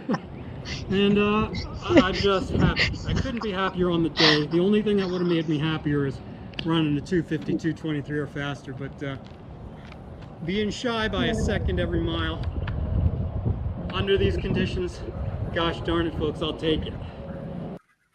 All right, folks, I'm going to pause that there. I think it's about to come to an end anyway, but in case things go haywire from here, I just want to thank everybody who's been part of this journey, who's been part of this live stream. Everybody who's shared the screen with me throughout the day is just, you're all amongst my favorite people. So thank you. Thank you. You're our favorite too, at least mine. I truly appreciate that. You know, You're so supportive, Paul. You support like every channel, every move, everyone I put out, you support it. So it's like you support everybody, and I think it's not hard to support you back because you're such a nice guy. I appreciate that, Anthony. You know, sorry, I'm looking for the best way to get everybody on screen here without the, we don't need that. Well, then again, for people who want to see the time who are just tuning in now, I'll leave that there, I guess. You know, everybody here, everybody who's shared the screen and everybody who's been part of the chat, whether you have a YouTube channel or not, just the fact that you are somebody who's into fitness, who's interested in this stuff, everybody here supports everybody else, and that's hugely important to me. There's not a negative person in the group. Everybody's always trying to encourage everybody else. And, you know, at the end of the day, I've got a tiny little channel here on YouTube, and I have no plans of ever becoming a big channel. But what I want to do is contribute what I can to helping others to achieve their dreams and their goals. And whether I'm doing that as a coach or just a guy who's on YouTube, that's what makes me happy. And thanks everybody for being a part of this. The time doesn't matter. I'm charged up, like I said when I was rambling there at the end of the race. I know I will achieve this goal. It's coming sooner or later. But the fact that all of you supported me and that I get the privilege of supporting all of you is just huge. Thank you. Thank you. It's good fun. Thanks for having us, Paul. This was awesome. Yeah. It was awesome, and the 3 hours flew, and we appreciate you and really care about you. Well, thank you. Thank you. I mean, you guys are all the best. It's as simple as Took a lot that. of organising that today. Yeah, and it was fun, and I truly enjoyed putting the work into making this happen, because I knew, even more than the race, like the race, I almost, believe it or not, guys, was like almost like a thought in passing. I was looking more forward to this, sharing the screen with you guys and just having fun talking and learning from all of you, more than I was looking forward to the race. But yeah, just a quality set of people right here on the screen with me, folks. And again, I'll say it again. If you have not already subscribed to their channels, get on it, because they're all the best. They're all, nobody here, nobody who has been on the screen is about hype. And Augie, you were talking about that. There are so many people who just want to get big on YouTube, on Instagram, and they're just all about clicks and trying to make money, and they'll say anything to get there. And nobody who is with me right now or has shared the screen is about that. Everybody's about sharing the best information that they can and keeping you motivated and keeping you inspired. So just the damn best that there is right here. So thank you, guys. Thank you. Good fun. Thanks, Paul. Thank you for this. Thank you for this. Congratulations. Thank you. Thank Congratulations. you so much. Yeah, I'm going to call it here, folks. So again, thank you, everybody. Yeah, I'll have the video out in a couple of days, and so will everybody else on the screen. So check out their channels. Thank you, guys. Okay. Have a good one. Bye-bye. Peace out.